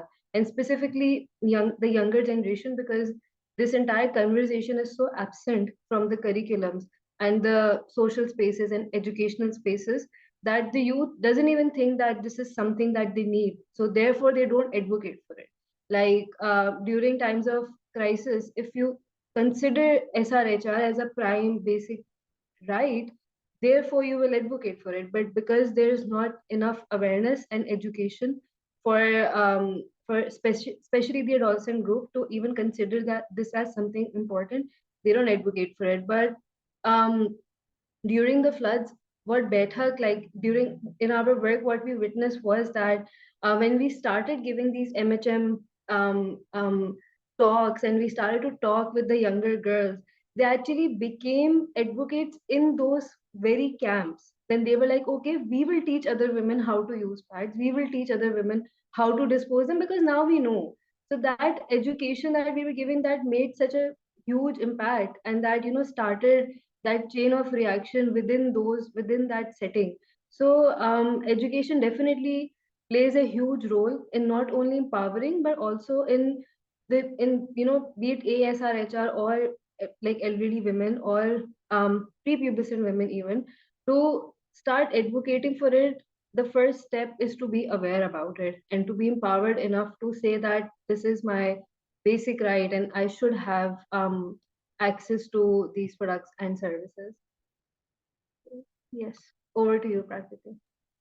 Yeah, thank you, Sila, for rightly mentioning and also sharing the success story. We had a similar experience as well on one of the community interventions. We're teaching how to use pads over panties, and then we asked the boys were like teenagers, and then they were doing it in no hesitations, and they were following all the steps, and that gave a comfort zone to young girls there as well. That, oh, it's a normal thing. It's like a bandaging to a wound or something like that. It's not a big deal. So that's I think a community level approach we can initiate and start and make this conversation very normalized.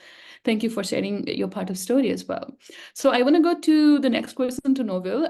This was a question from participants over the registration form. They did wanted to know more about a global perspective and legal frameworks, but I think most of that area were addressed by our keynote speakers. But I would like to specifically highlight the question towards you is that how are different countries integrating SRHR education, including addressing LGBTIQA plus rights into the education and healthcare system? So feel free to answer it, and if there is if it doesn't fall on your radar, we do definitely understand as well. Over to you, Novel. Thank you. Thank you so much, Prakriti. Yes, I would like to address that question, as well as I want to address the question by Hasna Mujtaba, who was asking about how would we connect ASRH with WASH. So these are two interesting things. So one important aspect that we have to consider is that people and adolescents and youth and our communities have been discriminated or divided based on different lines. So some of those lines could be gender. It could be male, female, or based on the sexual identity. Another line, fault line that could divide the society could be on sexual orientation. And then we have our own other dividing lines such as religion, ethnicity, or whatever the divisions that whether it's race, economy, or even digital divide, whether you have access to technology or not. So all these things are part of the broader divisions that we are having, but the consequences are the same irrespective of what the divisions are. The issue is, irrespective of those divisions across the countries, people have a right for sexual and reproductive health. It's not some kind of a blessing or something that the government or NGOs or other agencies have to grant people. It is not a beneficiary package, it is a right. So everybody, irrespective of those divisions, have a right to sexual and reproductive health. So I think the biggest change that should happen or has happened in countries like the USA or in other countries in the West, or even in some countries and parts of our region, is that pitching sexual and reproductive health as a right. So it is something that people have to demand our governments, health systems, and healthcare providers. So that is a major challenge that we have, and I think that is a strategic direction that ASRH work should move into. So it's not something negotiable. It's an unnegotiable right. And that is, I think, one of the major global developments that we have to focus on. Then addressing about the WASH and SRH rights. These are very connected, especially in disaster situations. You would have heard about the current crisis in the Gaza. I mean, think about the horrible stories we hear about food, not getting food for many days, about the continuous displacement, about being able to live, having to live in very restricted space. But we don't hear the stories about sexual and reproductive health. What about the menstruating women and girls in Gaza? We don't hear them, hear their stories. What about the contraceptive needs? What about the pregnant mothers who are close to delivery in those situations, those kind of disaster situations? So those are very important. And the water, sanitation, and hygiene can be promoting health. In the meantime, lack of water, sanitation, and hygiene can promote problems such as uh, uh, gender-based violence. Because if there's no lighting in a toilet, that can be the invitation for a rape. So simple thing as putting a light in the toilet or the washroom in the displacement shelter can prevent gender-based violence, and youth can take a role in that. Just speak out and say, our camp does not have a toilet with lighting, or the women having to travel to collect water can be increased exposure to gender-based violence. So provision of safe water at the camp setting can prevent gender-based violence. So there's a very close relationship between water, sanitation, and hygiene and sexual and reproductive health rights. And I really want to speak here. I think, Prakriti, you will tell, this is not the first and the last event. We will have, I think, 3 similar events, public events, but in all our countries, we will be having a series of youth engagement, empowerment programs, and all the youth who are here, you're all invited, and also please share the message to other youth networks. There are a lot of in-person virtual training opportunities that this program will have, including issues such as water sanitation and adolescent sexual and reproductive health as a right. Over to you, Prakriti. Yes, thank you, Novel. I was about to add that section as well. So we can already see 70 plus participants still here. So we'll share our social media links as well. And then we have representative in Pakistan, Kazakhstan, Bangladesh, Sri Lanka, and Nepal. So you can directly reach out to our social media channel. And if you want to be a part of these kind of initiatives in these countries, you're always welcome. And if you also want to take a lead, we would like to welcome the leaders because we need more and more youths into this advocacy. So I can talk on behalf of Nepal. We'll have an in-person event similar in different thematic area around the end of the April as well. So feel free to write to me directly. Or feel free to write on our social media handles as well. So moving forward, there is also a question from Marisa, which is, I think, more focused towards the situation in Nepal. So I'd like to address that question to Dr. Beena. So hi, Dr. Beena. So Mary has asked that, given the emphasis on local youth advocacy, are there specific policy changes or recommendations you believe the Nepalese government should consider adapting to better support and empower adolescents, especially in the realm of sexual reproductive health in crisis situations? So more like successful policies, or are there any recommendation ongoing through the Nepal's government in regards to crisis?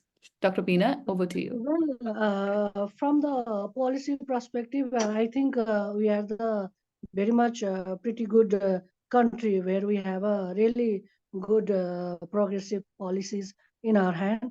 The implementation is the challenge everywhere, I guess. And from the youth perspective also, we have our government has given a very comparatively, I think we are pretty much in a good policy side. So only thing is like the sexuality education is not being taken that seriously, and still the government, the policymakers and leaders, they do not give importance to, or they also need, I think, more than the adolescent. We need to do more education or advocacy to the leaders and the policymakers to ensure that this will be not a taboo subject. It is a much needed subject, SRHR. So I think from the policy aspect, we are in pretty much good hand in Nepal. Thank you. Yeah, thank you, Dr. Beena. So if the participant would like to get to know about those policy, maybe we can help you and facilitate at sending those, which is easily accessible through the website and portals of Nepal Health Ministry and Population. I think it's similar to other parts of the country, world, South Asian world as well. So I can see the time. We're towards the end of this program. So I'd like to ask all three speakers to give their closing remarks from their side, any recommendations or any notes to all the young youths who are still here with us, almost more than 2 hours plus, means they're really curious about this and want to work on this. So over to all three speakers, your closing remarks, and then we'll go. We also have a poetry actually from a group of Hamra Baini champions. They just sent it to me on email. So I was looking if we have enough time. The poetry is of 2 minutes, and I would love to play that as well. So starting maybe from Noble, in a minute, your closing remarks, and then Beena and Sila. Thank you. You are on mute, Noble. Yeah, sorry. So I want to crystallize our learnings into three things, what we can do. Number one is youth can be engaged in a culturally appropriate peer education that we are already doing. If, Family Planning Association Nepal is doing. We heard stories from Sila about her work, and then we watched Hamrabaini work. So many other programs are there. I know recently Family Planning Association of Sri Lanka was doing similar work on comprehensive sexuality education along with UNFPA and the government. So we have to continue those things, engage youth in culturally appropriate peer education. That's number one. Number two would be we have to make youth resilient as individuals, as well as communities. So we have to invest in making them stronger, making them resilient, making them more empowered so that they can protect themselves, they can serve the others, as well as function as a community. The whole hub is about creating a community of practice. So I think that is a really important second message of becoming more resilient and as individuals, as communities. And third one would be to speak up through youth-led advocacy and digital engagement. Um, I think there's a big revolution happening right now with artificial intelligence. Uh, the knowledge is being kind of liberalized. The knowledge that was stuck inside libraries or inside schools are coming out. So how can we benefit the youth from the global south so that they can reach the benefits of new technologies and how they can make the engagement digital? Now we are meeting from 4 different, or rather five, 6 different countries, and then We are more, no, we are more than that.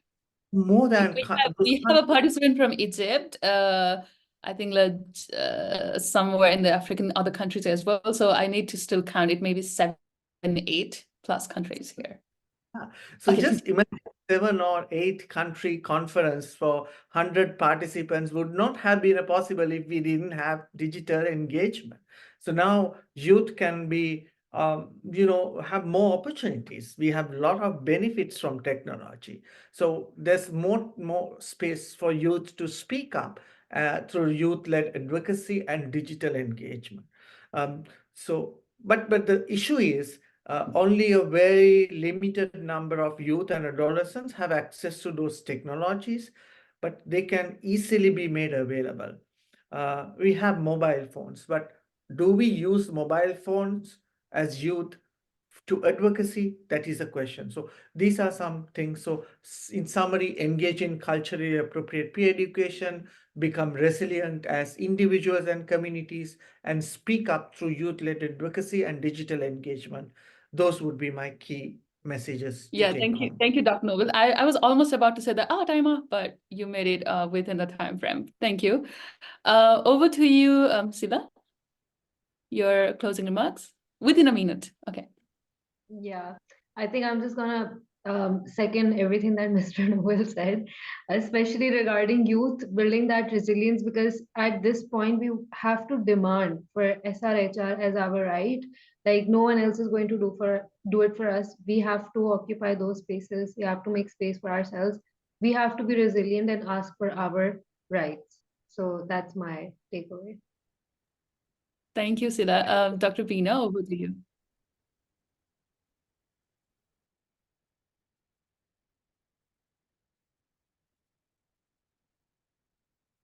Hello. Okay. Okay, yeah. So mine is like to everyone here present. What I want to say is we need to start talking about the SRHR from our home. We have to involve our parents. We have to involve our brothers and sisters in this one so that we can easily speak up on the SRHR so that you can talk with your neighbors, you talk with your colleagues, you talk with your community, speak up.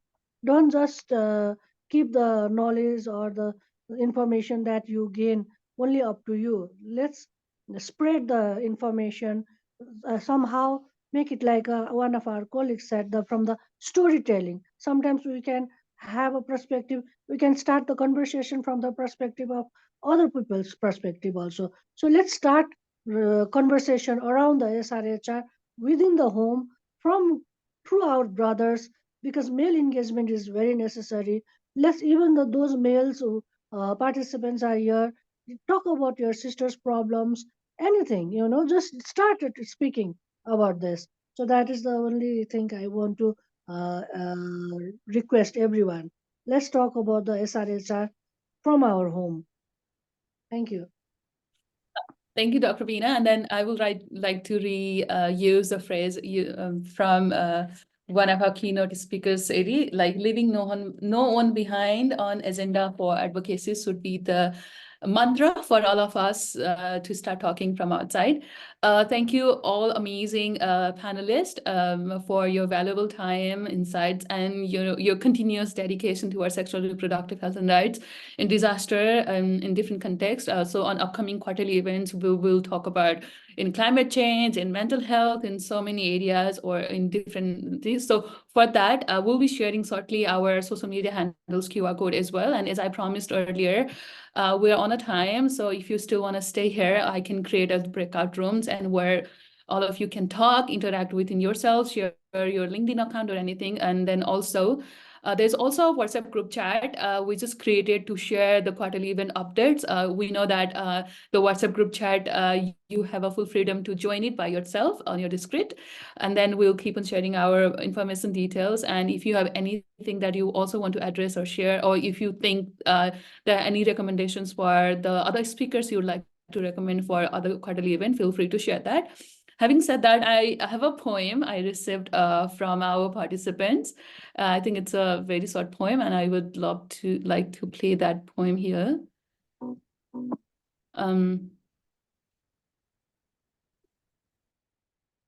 If it is visible, can someone give a thumbs up to me and I'll play?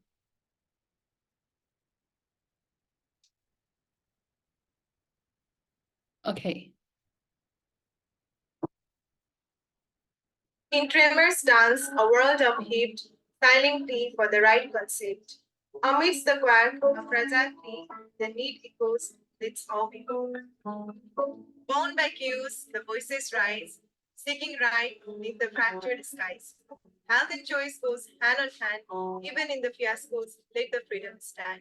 In aftermaths of country sounds, this is where hope rebounds through scattered norms, a pathway face, empowering lives in the emergency embrace. And missing the quake's trembling embrace, we stand strong in grace. In shouts our voices raise. Health and rights, a sheer sunrise. Foundations shaking, it we stand. Empathy extends a helping hand. Resilience blooms in the aftershock. Youth a cornerstone and unwavering rock. Amid the shambles, hope persists. Choices respected, our rights exist. Following the tremors, uncertain dance, resilience, obviously fast advance. In the Brahmins, stories unfold of care and choices, brave and bold. Empowering the lives in the difficult night, UFI a beacon of guiding light. So let the awareness rise from the ground, SRHR echoes with a profound sound. In every emergencies that we face, right and health, always a steady embrace. Thank you. Thank you very much, the team, for creating this video and for actively participating. So to give their background, all of them are SRHR champions, medical students who were trained before, and then they have been to different parts of the country, ranging from 800 kilometers away from the capital city to different provinces, and they really did amazing job. Sometimes that inspired us as an organizer to push this agenda more and more. Thank you for your active participation. And we would love to hear if you have anything, such a poetry or anything you want to share on upcoming quarterly event. We'd like to welcome your content. Just share us, send us on our email. So this is the Facebook and then Instagram link. Please connect it with us. And thank you for all the keynote speakers, Avni, Seri, Kunle, our panelist speaker, Sila, Novil, and Bina, for your amazing presence, for working throughout us and helping us to build this event to make it more successful. Again, thanking to US Department of State for making this dream come true, because we started something small from Nepal, and then we got an amazing, interesting team within the community of Community Engagement Exchange.